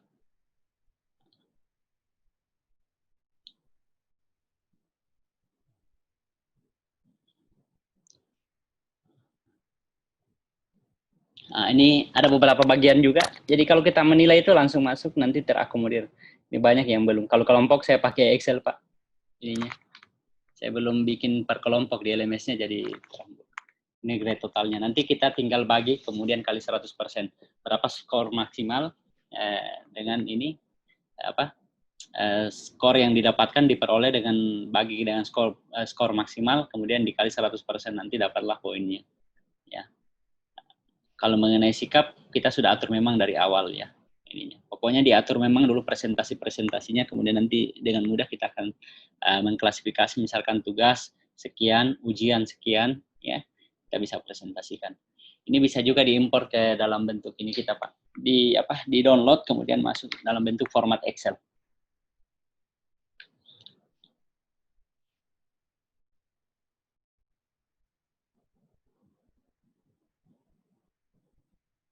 Ini kemudian ada mata kuliah lain ya. Itu saya kira tadi tugas-tugasnya. Kalau untuk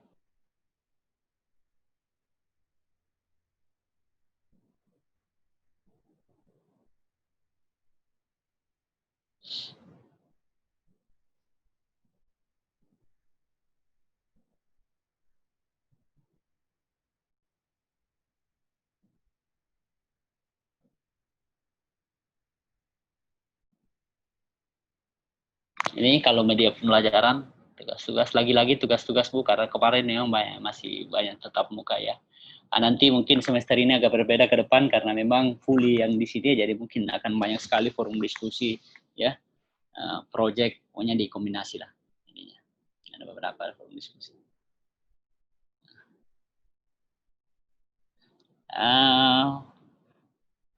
Bagi kesimpulan memang untuk asesmen saya lebih banyak menggunakan performance assessment dan project selain penugasan dan esai di daring ini.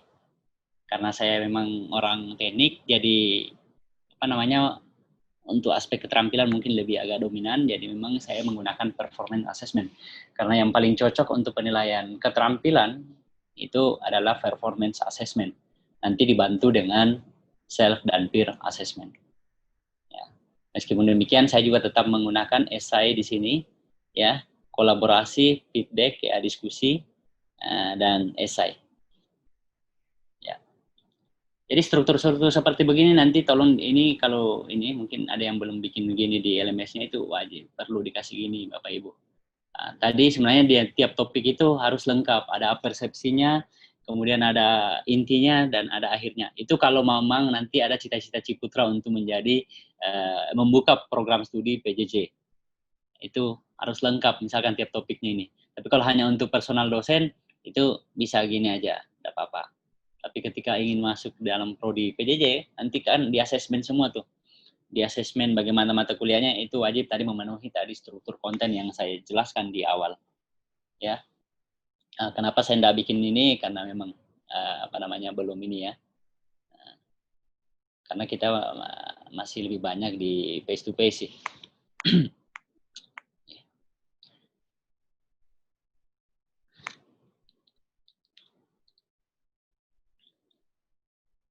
Trello nanti bisa digunakan ini juga Bu ya.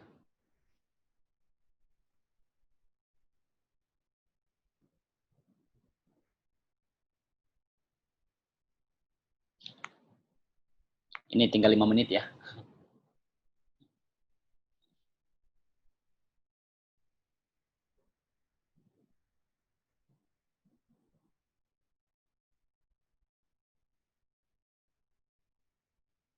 Saya banyak di sini Bu mainnya. Kalau untuk kolaboratif, tugas-tugas saya menggunakan aplikasi Trello dalam mengasesmen ini.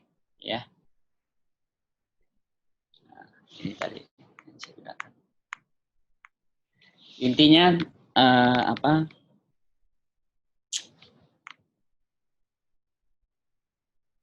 Intinya sesuaikan dengan capaian pembelajaran ketika Bapak Ibu ingin mengasesmen pembelajaran, asesmen penilaian, sesuaikan dengan capaian pembelajaran, kemudian fokuskan aspek mana yang kita ingin capai atau dominan, ya, aspek kognitif, aspek sikap, atau aspek keterampilan. Tadi seperti saya jelaskan, ketika ingin mengambil aspek keterampilan, yang paling cocok adalah performance assessment, dibantu dengan self dan peer, dan observasi. Ketika mengambil sikap, berarti mungkin self dan peer dan observasi. Ya. Terus untuk pengetahuan bisa lewat penugasan, bisa lewat ujian tulis, lisan, dan e-portofolio. Saya kira itu, Bapak Ibu. Sebelum mungkin kita diskusi, nanti sambil ngisi ini aja ya, untuk kuisnya.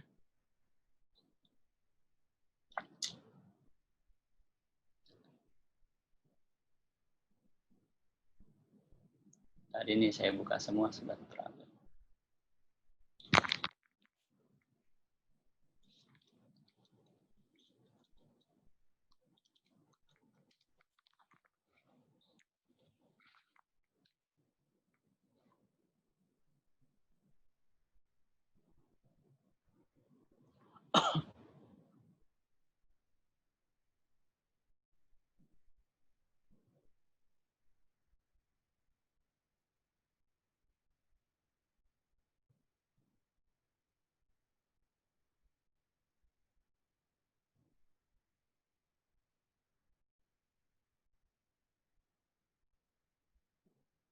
Oke.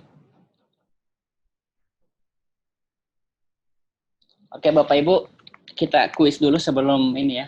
Ada tanya jawab ya. Tolong di input ini join my quiz kemudian .com 554797.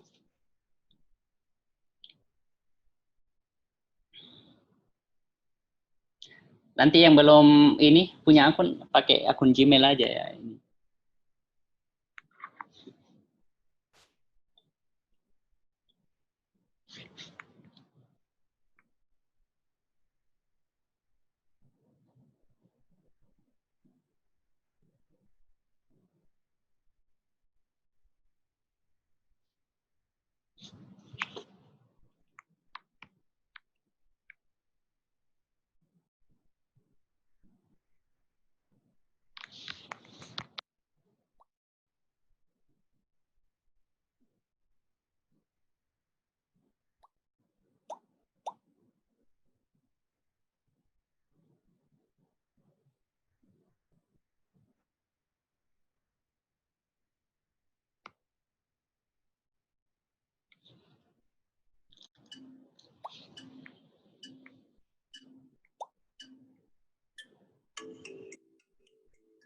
Oke, kita main kuis dulu ya.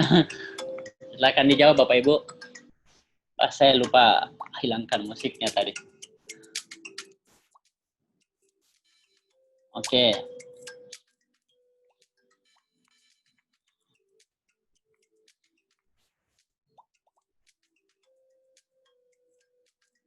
Berapa orang yang ikut nih?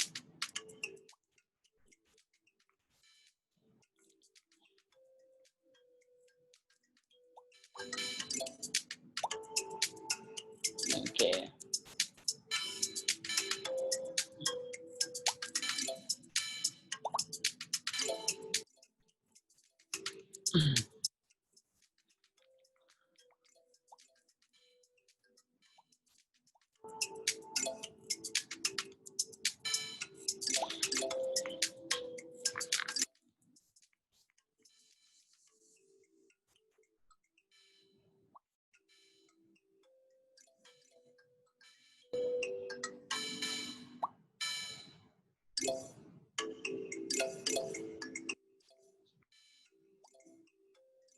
Oh, udah banyak. 13.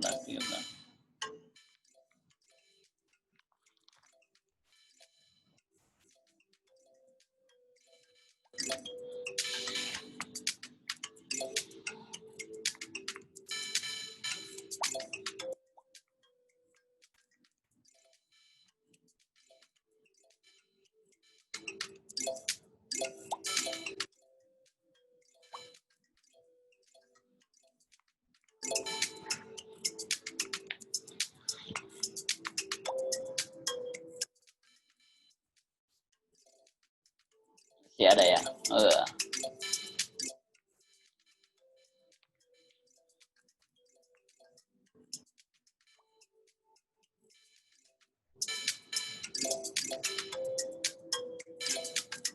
Saya kasih lama ya, 30 detik per soal tuh. Belum ada yang 6.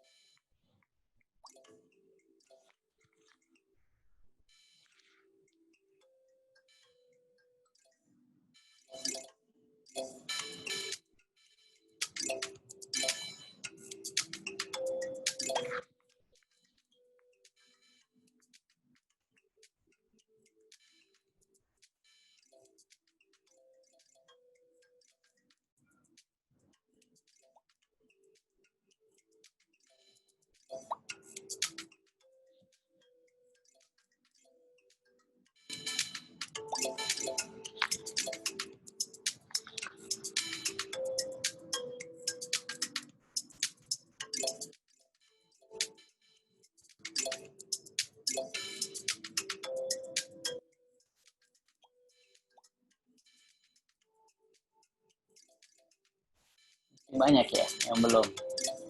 Oh, udah banyak nih. Oh, udah.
Bagus ini kuisnya Pak Ridwan.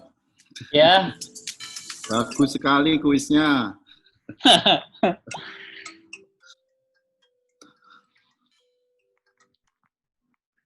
Ya. Pak Luki siap kasih hadiah nih Pak Luki.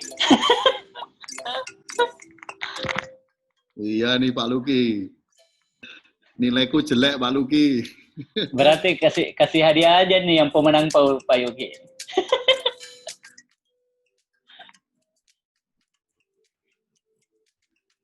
Wah, Dokter Flu paham itu. Juara satunya dari FK, Dok.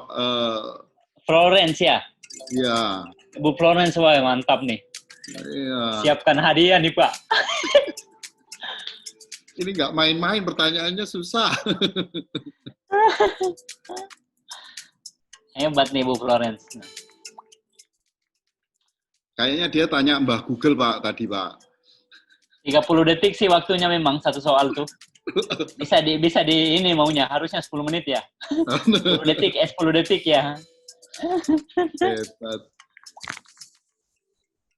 Wah, hebat nih, benar semua Ibu ini nih. Tadi saya membolehkan 2 kali jawaban atau enggak tuh? 2 kali menjawab ya? Enggak ya?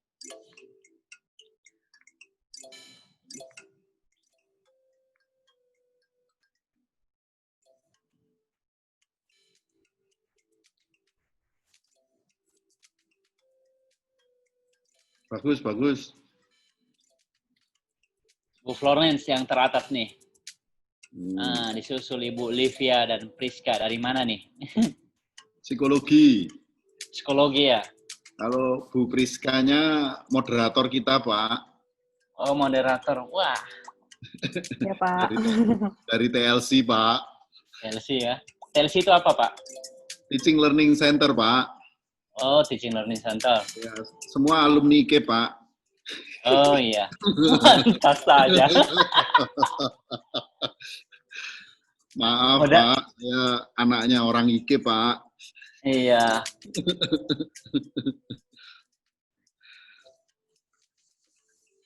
Udah ya? Belum ya? Baru ini ya? Masih ya? Iya, luar biasa. Oke ya. Kita akhiri aja ya. Ya, Pak. Ya, akhiri aja dulu gamenya. Udah kelihatan nih. Tepuk tangan dong, tepuk tangan. Tepuk tangan Bu Florence, pribadi, Ya. Bu Livia, Bu Hebat-hebat Priska. ini. Oke, saya akhiri ya. Ya. Oke, kasih.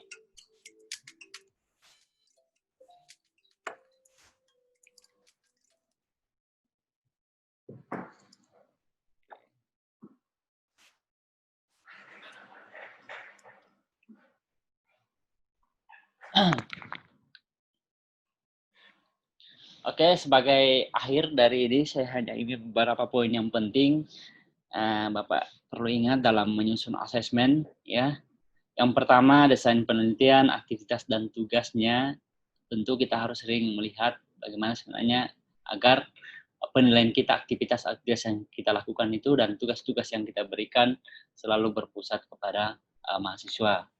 Kegiatan dan langkah-langkah penilaian yang memanfaatkan berbagai gaya belajar dan menghambat kemungkinan adanya plagiarisme dan kecurangan. Misalkan gaya belajarnya itu kita pakai visual, auditory, kinestetik. Kalau visual bagaimana sih? Oh, mereka membaca buku. Kalau di auditory, oh bagaimana mendengarkan, kemudian mengaplikasikan hasil apa yang didengarkan. Kemudian kinestetik, melihat apa yang sudah dilakukan oleh orang-orang, ya. Kemudian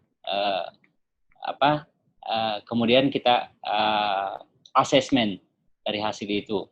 Yang ketiga, mempromosikan, menggunakan dan memasukkan nilai partisipasi kontribusi mahasiswa dalam diskusi, itu sangat penting juga. Kalau perlu kita bikinkan juga rubrik-rubriknya Bapak Ibu untuk diskusi.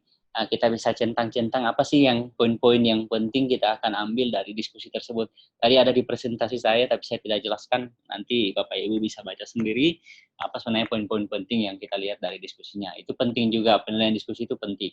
Ya, selain kita memberikan feedback, tapi kita memang juga harus menilai. Mungkin dari sisi seberapa jauh ide-ide mereka, apakah hanya nyontek, copas aja dari Google, itu kan kelihatan nantinya. 4, menggunakan rubrik untuk menetapkan performance assessment. Ya. Performance assessment itu tadi saya sudah katakan memang harus disandingkan dengan self dan peer assessment ya, biar tambah mantap ininya. 5, memberikan fast feedback untuk fast feedback untuk diskusi, penugasan dan penilaian. Jangan dibiarkan Bapak Ibu kalau kita memberikan diskusi, kemudian kita tidak feedback, kita harus sering-sering masuk di ininya. Minimal misalnya ada 2-3 pertanyaan kita berikan feedback ke mereka. Biar mereka merasa bahwa ini memang jalan proses pembelajarannya. Apalagi nanti kita menghadapi fully daring nih ke depan. Nah, memang mungkin harus lengkap lagi. Saya pun juga nanti tuh mungkin udah lengkap tuh mata kuliah daring saya. Karena ini sudah nggak ada lagi nggak ada lagi dulu tatap muka. Kemudian yang keenam, mengembangkan tes dan kuis online yang cocok untuk open book. Tadi kuis-kuis yang saya berikan itu sebenarnya dari beberapa presentasi saya, itu juga saya jadikan referensi seberapa jauh mahasiswa memahami dari apa yang saya jelaskan. Kemudian saya juga perlu menimbang-nimbang apakah saya dalam menjelaskan juga kurang baik. Mungkin tadi saya mungkin yang kurang nih, mungkin kurang bagus dalam menyampaikan materi, ya, sehingga mungkin mahasiswa saya kurang baik dalam menjawab hasil diskusi. Tapi satu tadi yang saya lihat, ternyata ada yang bisa jawab benar semua. Ya, terlepas nanti kata Pak Luki tadi mau lihat, saya nggak ini. Yang jelas tadi saya lihat ada. Berarti mungkin ada sedikit lah yang bisa diambil dari penyampaian saya tadi. Kalau misalkan tadi salah semua, saya merasa gagal nih membawakan presentasi hari ini. Itu sekaligus untuk survei bagi diri saya sendiri, Bapak Luki. Bagus, Ya. Pak. Yang ketujuh, membuat penilaian online efektif seperti performance assessment, authentic assessment, project, portfolio, self-peer assessment, seperti tugas, diskusi mandiri, dan kelompok. Saya kira ini yang ini. Untuk teknisnya mungkin nanti banyak tim-tim IT-nya dari Ciputra tuh, bagaimana tadi bikin rubrik, itu bisa digunakan. Jadi kalau ada memang yang bisa dilakukan lewat LMS, silakan menggunakan LMS-nya sendiri. Kalau rubrik itu lebih bagus pakai LMS-nya, Bapak Ibu. Kalau memang Bapak Ibu menggunakan LMS, lebih bagus bikin di LMS-nya langsung. Karena nanti itu akan langsung tercover nilainya semua. Daripada bikin di tempat yang berbeda-beda. Nanti akan kerja 2 kali. Ya. Kecuali Anda menggunakan LMS, misalkan pakai tadi Trello, ya harus di-linkkan ke ini ya, ke Google Form atau apa yang Anda gunakan. Jadi tadi saya sudah memberikan, harusnya tadi mentinya bisa, tapi tidak apa-apa. Karena tadi pertanyaan saya juga hampir sama kok dengan survei awal, sebelum saya membawakan presentasi ini. Ya. Nah, jadi saya memberikan dulu persepsi pertanyaan-pertanyaan. Tadi itu pertanyaan sebenarnya 321. Nah, biasanya kalau kita memberikan persepsi atau refleksi itu ada 321. Apa yang telah Anda pelajari, sebutkan 3 hal ya, yang Anda telah pelajari, sebutkan 2 hal yang Anda paling senangi ya dari pelajaran ini, dan sebutkan 1 hal yang masih mengganjal atau belum Anda ketahui dari proses pembelajaran. Namanya 321. Itu bisa teknik-teknik juga yang kita berikan. Intinya saya lebih banyak menggunakan performance assessment, Bapak Ibu. Penilaian praktek performance-nya itu bisa menggunakan video, bisa menggunakan simulasi, augmented reality, virtual ya. Tapi memang kalau kita bicara augmented reality, virtual reality, Anda memang Bapak Ibu harus menggandeng tim IT-nya untuk membuatkan aplikasinya. Agak sulit sih kalau ini ya. Jadi tolong kalaupun itu sulit, dikondisikan aja, dilihat yang mudah, yang kira-kira dapat mengakomodir penilaian dari capaian pembelajaran Bapak Ibu di mata kuliahnya. Saya kira itu Bapak Luki, saya kembalikan ke moderator untuk selanjutnya. Mungkin ada yang perlu kita diskusikan sama-sama, saling sharing ya. Saya bukan berarti tahu segalanya, tapi lebih bagus mungkin kita dalam posisi sharing aja. Terima kasih. Terima kasih Pak Assalamualaikum warahmatullahi Ridwan. wabarakatuh. Terima kasih untuk sharingnya, semoga juga menginspirasi dan menambah wawasan kita semua di UC untuk menjalankan pembelajaran online. Oke, ini mungkin untuk pertanyaannya sudah banyak yang terkumpul, mungkin tidak bisa semua ditanyakan, ada beberapa yang bisa kita diskusikan di forum ini. Saya akan membacakan yang pertama dari Pak Muhammad Majid. Pak, saya mau tanya berapa persen untuk masing-masing aspek assessment idealnya untuk aspek kognitif, psikomotor, dan afektif? Kalau harus ada penekanan lebih ke salah satu aspek, boleh atau tidak? Dan dalam kondisi seperti apa? Karena disiplin ilmu yang diajarkan atau kondisi siswa yang ada? Terima kasih. Ya. Langsung jawab ya? Iya, Pak. Ya. Sejauh pengalaman saya dan teori-teori yang saya baca, tidak ada sih yang mengatur terlalu jauh tentang proporsi itu. Yang penting kita berikan memang kesepakatan-kesepakatan instruksi dari awal. Tadi betul dikatakan bahwa tergantung dari karakteristik mata kuliahnya. Ya, kalau mata kuliahnya bersifat praktek berarti dominannya ke keterampilannya. Tapi tidak melupakan dari sisi aspek yang kognitif dan ininya tadi, sikapnya. Kalau misalkan teoritik berarti mungkin kognitifnya yang lebih tinggi, presentasinya. Itu bisa diatur semua. Saya kira sih lebih ke situ, Ibu. Nggak usah terlalu diinikan, yang penting diproporsikan aja. Kalau memang praktek kan lebih banyak pasti performance-nya yang dibutuhkan. Ya. Bukan kognitifnya, bukan teorinya. Seperti saya kan mengajar keterampilan lebih banyak, tentu kalau di keterampilan lebih banyak ininya performance assessment yang saya gunakan dengan project. Tapi kalau mata kuliah teori, saya banyakkan esai yang tadi saya katakan, soalnya berbasis high order thinking ya soal-soal esainya, kemudian critical review buku atau review artikel itu banyak saya gunakan. Nah, itu aja sih kalau dari saya Bapak Ibu. Mungkin ada yang lain bisa sharing-sharing juga pengalamannya. Ya, mungkin Pak Muhammad Najib juga mau merespon. Sepertinya ada di Zoom. Cukup, Bu. Ya, oke, ngerti, Bu. Ya, terima kasih. Untuk selanjutnya Pak Ridwan, ada pertanyaan juga dari Prof. Jenny. Tadi untuk aspek sikap kita menggunakan self, peer, dan observasi. Untuk keterampilan dan kognitif bagaimana Pak? Kemudian juga minta penjelasan lebih lanjut terkait authentic assessment. Iya. Baik. Ya, Pak. Dari Prof. Jenny ya, WR4 tadi ya? Bukan ya? Iya, Pak. Ya, Pak, dari saya pertanyaannya. Oh, iya. Oke. Mohon pencerahan, Pak. Iya. Ya, tadi dari sisi sikap ya? Iya, sikap menggunakan. Sikap ada 3 sebenarnya yang bisa kita gunakan di aturan itu juga kementerian itu sampai sudah dimunculkan Ibu Prof. Yang pertama observasi, ya. Observasi kita bisa dilakukan oleh dosennya, ya. Pertanyaannya kan yang sulit ini sekarang karena di daring. Kalau face to face kan gampang tuh, ya. Kalau daring untuk observasinya, ya, kita bisa melakukan misalkan pada saat mereka menunjukkan performance-nya, kita bisa menilai, membuat rubrik dulu, kemudian menilai mereka. Ya, dari sisi observasi. Checklist namanya, Bu. Ya, tidak, ini ya. Lebih tepatnya ke situ. Karena dia kalau observasi lebih bagus pakai checklist tuh. Ya, tidak, atau ini ya. Dilakukan atau tidak. Itu.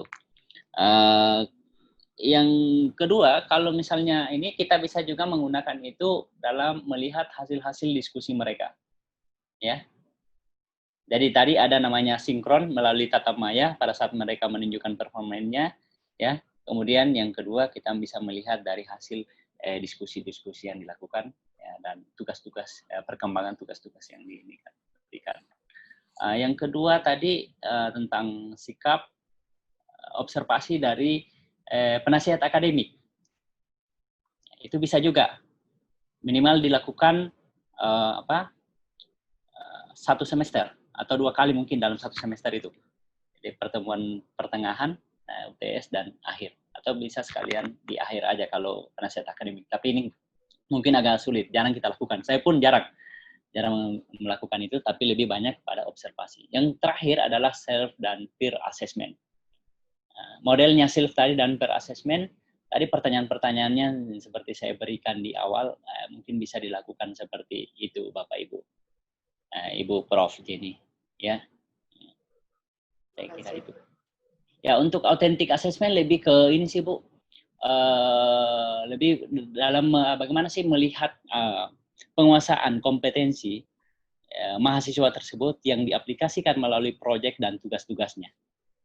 Kita bisa menggunakan itu, mungkin ada tugas proyek misalkan ya, tugas proyek bidangnya sesuai mata kuliahnya apa misalkan kira-kira Bu, bikin paper kah ya. Bisa juga studi kasus ya kalau dari kedokteran ya, seperti semacam itu Bu tugas-tugasnya ya. Project based kalau untuk autentik. Untuk performance itu performance di depan, misalkan kalau untuk mata kuliah praktek gimana, nggak tahu ya kalau ada bisnis misalkan tata boga, gimana caranya mereka membuat kue, itu kan bisa bikin video di cara langkah-langkahnya, apa bahan-bahan yang disiapkan ya. Kemudian langkah-langkahnya seperti itu kalau performance bedanya. Autentik lebih kepada project dan penugasan. Seperti itu, Ibu Prof. Iya, terima kasih Pak Ridwan. Memang nanti yang menjadi challenge buat kita adalah menata di dalam rubriknya ya Pak.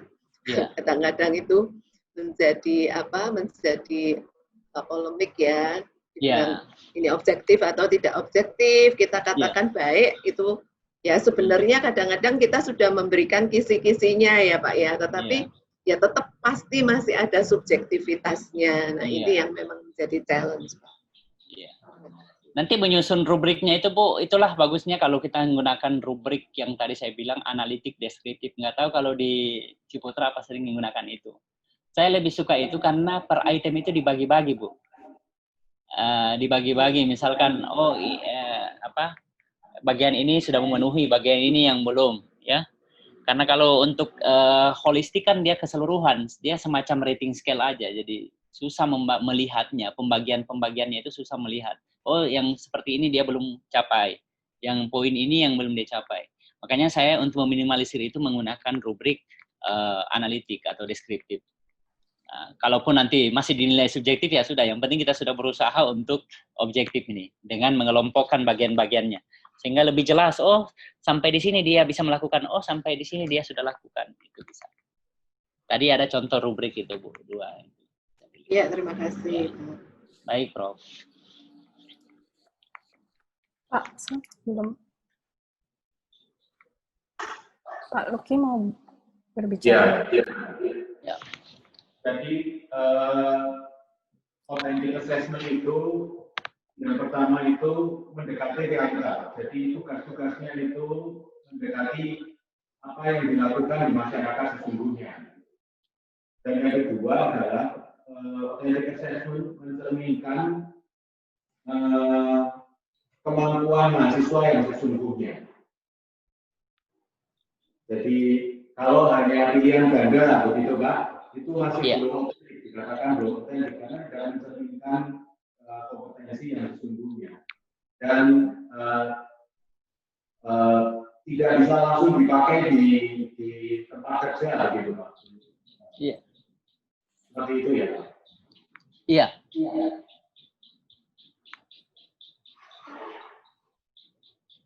Halo. Halo. Iya. Benar seperti itu Pak. Jauh sekali ya Pak. Jauh ini kedengaran enggak. Bisa terdengar Pak. Oke, ya Pak. Jadi authentic assessment itu mencerminkan kemampuan sebenarnya dari mahasiswa. Dan juga authentic assessment ini mencerminkan kenyataan yang terjadi di dunia kerja atau di dunia masyarakat. Jadi itulah yang dinamakan otentik. Iya. Itu sekedar paper and pencil test begitu. Iya.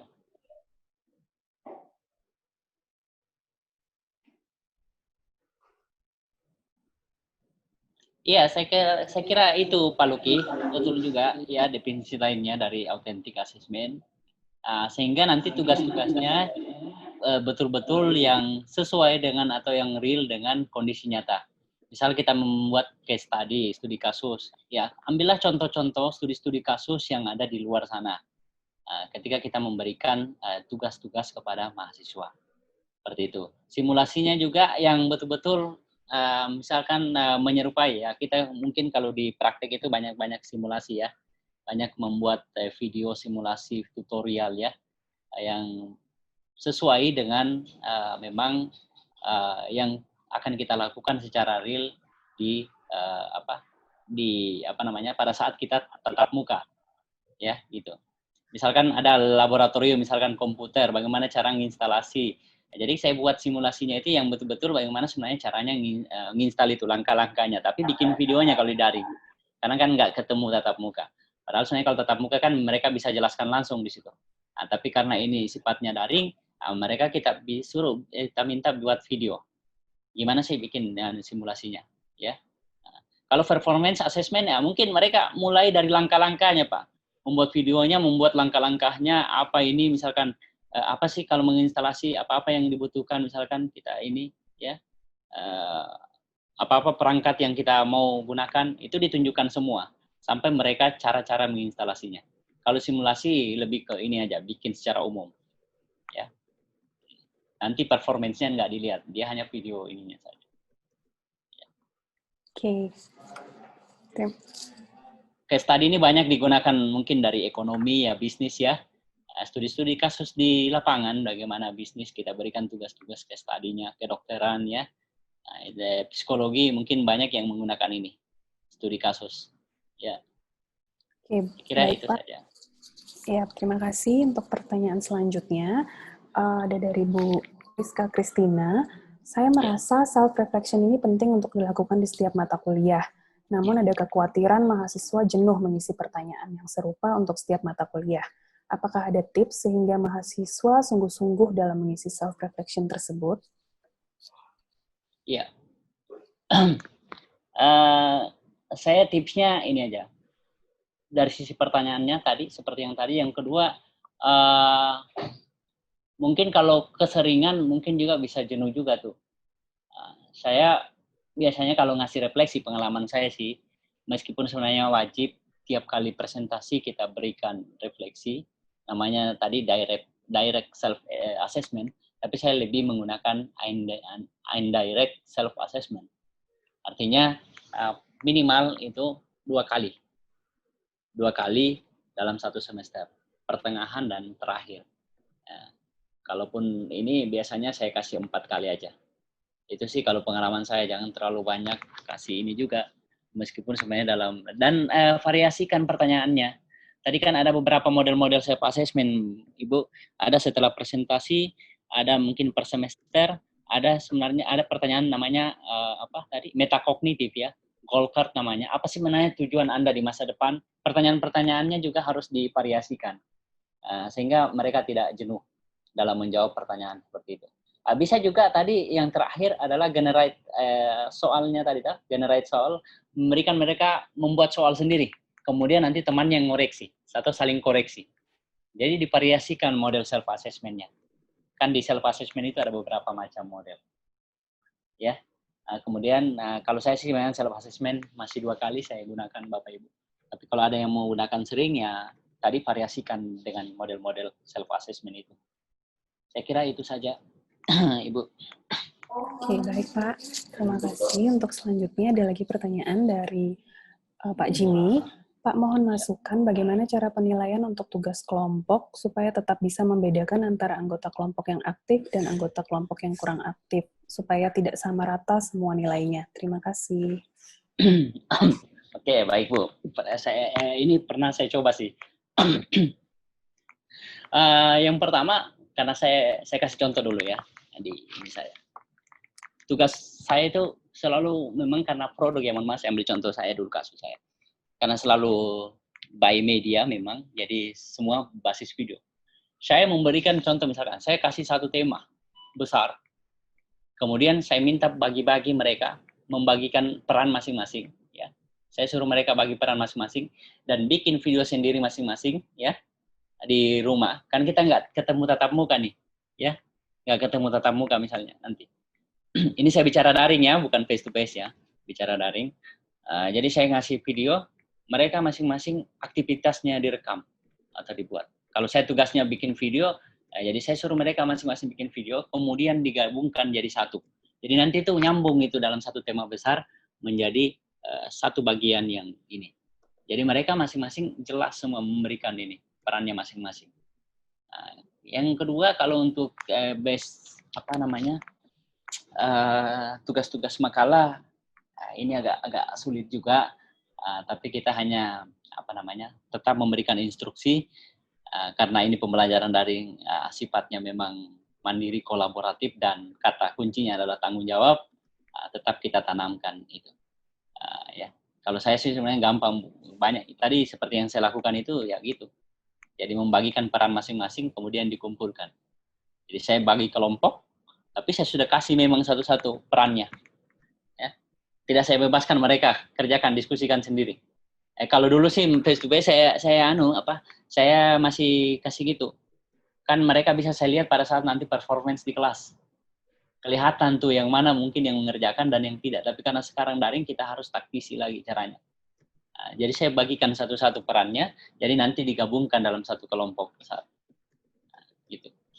Itu sih kalau saya. Intinya daring ini sebenarnya kan tidak ada yang ideal, tapi memang kita harus, karena pembelajaran daring adalah pembelajaran yang mandiri, kolaboratif, dan kata kuncinya adalah masing-masing mahasiswa harus bertanggung jawab. Itu kata kunci sikap juga sebenarnya itu. Nilai sikapnya itu ya di situ, kejujuran dan kemandirian dan tanggung jawab. Ya, terima kasih Ibu. Ya baik, mungkin dari Pak Jimmy mau menanggapi. Terima kasih Pak Ridwan. Ya. Mungkin yang ingin saya tanyakan nyambung tadi itu, kalau di tempat kami biasanya kami coba menjembatani pakai peer assessment Pak Ridwan. Oh pakai iya, peer assessment. Peer assessment. Jadi mereka saling menilai di antara anggota kelompok. Nah pertanyaan saya, seberapa efektif ya peer assessment itu menjadi pembeda antara nilai satu dengan yang lain, dan sebaiknya bobot peer assessment itu berapa persen dari nilai keseluruhan supaya nggak terlalu merugikan tapi juga tetap ada pembedanya gitu Pak. Ya betul tadi Pak Jimmy ya. Selain itu betul kita kasih peer assessment juga, saling ngoreksi antara teman. Mengenai scoringnya tadi, scoring itemnya itu apa ya? Yang jelas kan kita sudah ngatur rate-nya Bu Pak. Misalkan 1 sampai 4 atau 1 sampai 7 ya. Nggak susah juga kita mau ngatur ini ya. Apa namanya? Itu namanya verifikasi sudah. Kalau masuk pada tahapan biar nggak terlalu jauh bobotnya, namanya verifikasi itu. Kita diskusikan, jangan terlalu jauh, nggak bisa Pak. Agak sulit sih kita mau ngasih. Yang jelas yang bisa kita lakukan adalah kasih rate-nya dia 1 sampai 6 atau 1 sampai 7 atau 1 sampai 4, biarkan mereka ngisi. Kalaupun ada 1, 2, 3 susah kita mau ngini Pak, intervensi misalkan, kenapa harus 1, kenapa harus 2. Itu masuk dalam tahap nanti ketika dosen memverifikasi itu. Kita bisa lihat kecocokannya. Ya.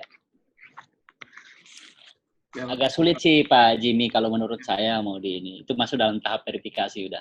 Ya, oke, Pak. Yang kita bisa tetapkan itu rate-nya aja, grade-nya 1 sampai 6 kan pakai skala itu. Kita mainnya biasanya scale itu kok kalau peer. Ya. Iya, Pak. Makasih Pak Ridwan. Terima kasih Pak Jimmy. Ya, terima kasih. Mungkin ada lagi pertanyaan ini Pak dari Bu Natalia Kristiani. Bagaimana jika assessment yang kita pakai itu dalam bentuk multiple choice, namun di RPS kita harus mengisi dengan rubrik? Karena ada sistem penilaian rubrik grading. Mohon diulangi Bu.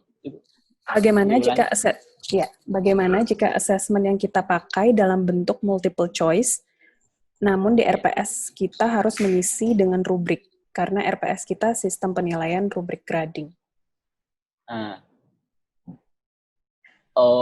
Kalau gitu itu harus relevan juga sih Bu.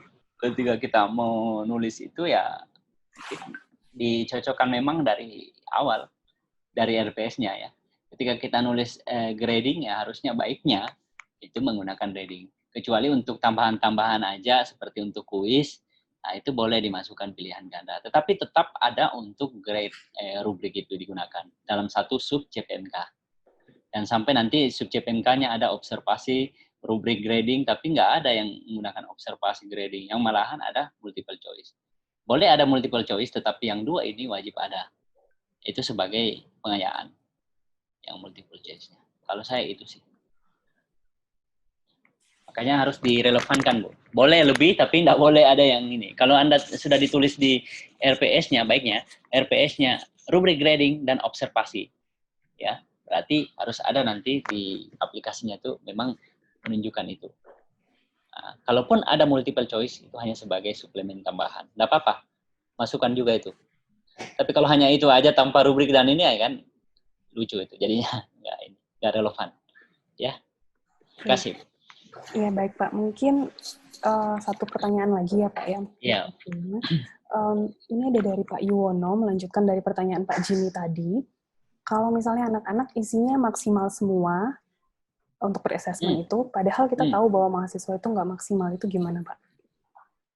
Oh ya, agak sulit sini.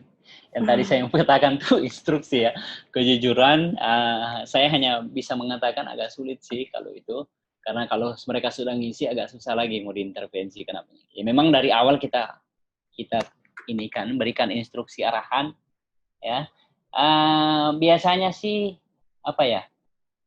Kalau mau baiknya sebenarnya. Tapi kan kalau peer assessment itu harus nyatat semua nama yang dinilai paling atas, nama yang ini yang mana mau di ini ya.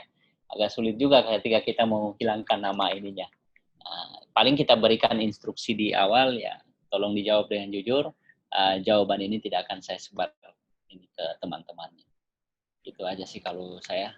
Kan mereka itu biasanya nggak enak sama teman-temannya, Ibu. Iya.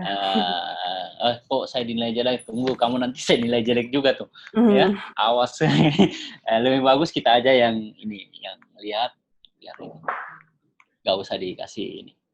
Etika juga situ, etika sama aja kalau kita menilai antar teman kan nggak mungkin kita open sekali ya. Yang jelas instruksi di awal itu penting, berikan pengarahan bahwa memang harus kita benar-benar untuk mengisi sebenar-benarnya ya Pak. Iya. Pak, ya mungkin kalau misalnya ini kan masih ada beberapa pertanyaan yang lain, nanti mungkin bisa dijawab secara offline, apakah bisa ya Pak kayak gitu ya? Bisa. Iya, oke. Ya, oke, terima kasih Pak Ridwan. Dan untuk sebelum mengakhiri webinar ini, nanti akan ada mungkin Bu Prof. Jenny akan menyampaikan pesan-pesan terakhir, dan kita akan foto bersama juga sebelum mengakhirinya. Silahkan Prof. Jenny. Baik, terima kasih Pak Ridwan untuk pencerahan hari ini. Terima kasih juga untuk partisipasi Bapak Ibu sekalian. Saya pikir ini menjadi satu awal yang baik ya untuk kita terus mengeksplorasi konkretnya nanti kita seperti apa kita menurunkan di dalam perkuliahan-perkuliahan kita. Ada beberapa hal yang saya pikir perlu untuk saya ingatkan buat kita semua, yaitu bahwa semester depan ini agak berbeda situasinya dibandingkan semester kemarin. Kalau semester kemarin ini kita sudah tatap muka dulu bersama mahasiswa, kita sudah membangun engagement, kita sudah punya platform komunikasinya, misalnya dengan WA group di prodi, WA group untuk mata kuliah tersebut, misalnya ya. Tapi sekarang ini di semester depan itu kita tidak seperti itu, gitu. Kita akan langsung gitu ya. Pertemuan pertama itu langsung lewat online, gitu. Itu menjadi challenge. Jadi perlu dipikirkan di prodi juga bagaimana untuk mengumpulkan mereka, gitu ya, supaya komunikasinya itu lebih lancar gitu sebelum di pertemuan pertama. Kemudian Bapak Ibu, saya juga ingin menegaskan sekali lagi Bapak Ibu bahwa perkuliahan kita, LMS yang kita gunakan bersama adalah e-learn ya, model yang kita sudah format dalam e-learn. Jadi ini menjadi kesepakatan kita atau kita udah keputusan sehingga semua mata kuliah memang menggunakan LMS yang sama. Hal ini juga berdasarkan dari masukan mahasiswa bahwa sebelumnya itu tiap dosen berbeda-beda sehingga mahasiswa itu bingung gitu ya.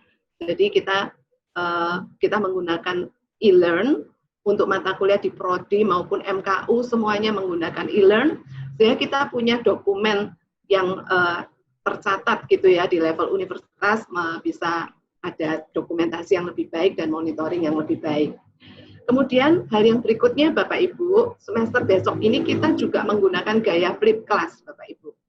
Jadi ini mengadopsi juga untuk student center learning gitu, sehingga materi-materi kita, bahan-bahan kita memang sudah kita siapkan untuk kita letakkan di LMS kita. Nah saat ini juga kita memang kerja keras untuk memprepare itu semua. Saya tahu bahwa kita harus punya the whole picture of our lesson gitu ya, biasanya kita bit by bit gitu, kita berproses, tetapi kita tidak bisa seperti itu gitu. Kita harus tahu the whole picture, kita harus tahu semua assessment yang bakal kita berikan tuh kayak apa, kita sudah skenariokan dari awal. Sehingga student juga sudah tahu sejak 1 minggu sebelum perkuliahan dimulai, gitu, sudah bisa mengakses LMS-nya gitu. Nah karena itu Bapak Ibu, saya sungguh bersyukur dan berterima kasih, apresiasi untuk Bapak Ibu yang terus-menerus berjuang untuk ini, dan saya tetap mengharapkan juga kita terus mempersiapkan dengan lebih matang. Yang berikutnya Bapak Ibu, saya juga mau menyampaikan bahwa untuk perkuliahan di semester depan ini juga kita lakukan kan secara online Bapak Ibu. Nah, walaupun kita lakukan secara online ya, memang dengan flip class itu materi-materi sudah disiapkan dan mereka diminta untuk membaca atau mempelajarinya itu out class gitu ya. Jadi sebelum jam perkuliahan tuh mereka sudah harus bisa mengakses dan mereka harus belajar gitu ibaratnya. Nah, bagaimana dengan jam perkuliahan? Apakah kita bisa skip? Tidak Bapak Ibu. Jadi jam perkuliahan tetap pada schedule jam perkuliahan. Ya. Walaupun kita melakukannya itu memang tidak tatap muka secara fisik, tapi seperti yang disampaikan Pak Ridwan, kita ada tatap maya Bapak Ibu, gitu ya. Nah, hal ini penting sekali supaya apa? Supaya mahasiswa itu tidak menganggap bahwa tidak ada kuliah, gitu ya. Ini kita tetap ada kuliah, gitu ya, walaupun via maya, gitu ya, secara maya gitu, tapi kita tetap ada kuliah. Jadi Bapak Ibu, misalnya kuliah dimulai jam 8 sampai dengan jam 10 misalnya ya. Nah, maka jam 8 itu kita akan bertemu dengan student, kita memberikan pembukaan Bapak Ibu. Ya. Nah, memang bukan maksud saya jam 8 sampai jam 10 terus di dalam Zoom. Tidak, Bapak Ibu, bisa stres juga mahasiswanya gitu ya. Dan kuotanya juga habis banyak gitu ya. Nah, kita bisa atur detail-detailnya. Nah, TLC itu sebenarnya sudah menyiapkan itu dan sudah pernah nerangkan pada waktu penjelasan RPS. Silakan nanti TLC membuat format yang praktis sehingga dosen-dosen juga bisa menurunkan dalam pengaturan waktu gitu ya, seperti rundown-nya itu seperti apa. Jadi kuncinya Bapak Ibu, kita akan memulai pada jam perkuliahan. Kemudian entah mungkin review singkat mengenai materi yang sudah diberikan sebelumnya di e-learn gitu ya. Kemudian mungkin ditanya jawab, gitu. Mungkin apa gitu. Kemudian boleh dilanjutkan diskusi via e-learn secara asinkronus gitu. Nah, tetapi nanti menjelang akhir perlu ada penutup juga Bapak Ibu. Jadi maksudnya mahasiswa supaya tahu bahwa inilah jam kuliah dimulai dan ada jam kuliah selesai. Jadi itu kita upayakan supaya tetap ada. Itu Bapak Ibu. Nah, kemudian tadi saya lihat juga Pak Ridwan juga menyampaikan selain e-learn, kemungkinan juga perlu media-media yang lain gitu ya Pak Ridwan ya. Oke, silakan saja nanti bisa didiskusikan di level fakultas sehingga mahasiswa tidak merasa sangat beragam yang akhirnya membingungkan mereka gitu ya. Jadi natur mata kuliah itu di tiap prodi pasti berbeda, platformnya LMS-nya sama, tapi tambahannya itu apa yang lebih cocok dengan natur mata kuliah, natur prodi, silakan dibicarakan di fakultas. Mungkin itu Bapak Ibu, sekali lagi kita sama-sama berjuang untuk memberikan yang terbaik. Terima kasih Bapak Ibu sekalian. Saya kembalikan kepada TLC. Ya, terima kasih Prof. Jenny. Ya, sebelum ini kita mau foto bersama, mungkin Bapak Ibu bisa menyalakan videonya. Nanti akan dibantu oleh Bu Novi.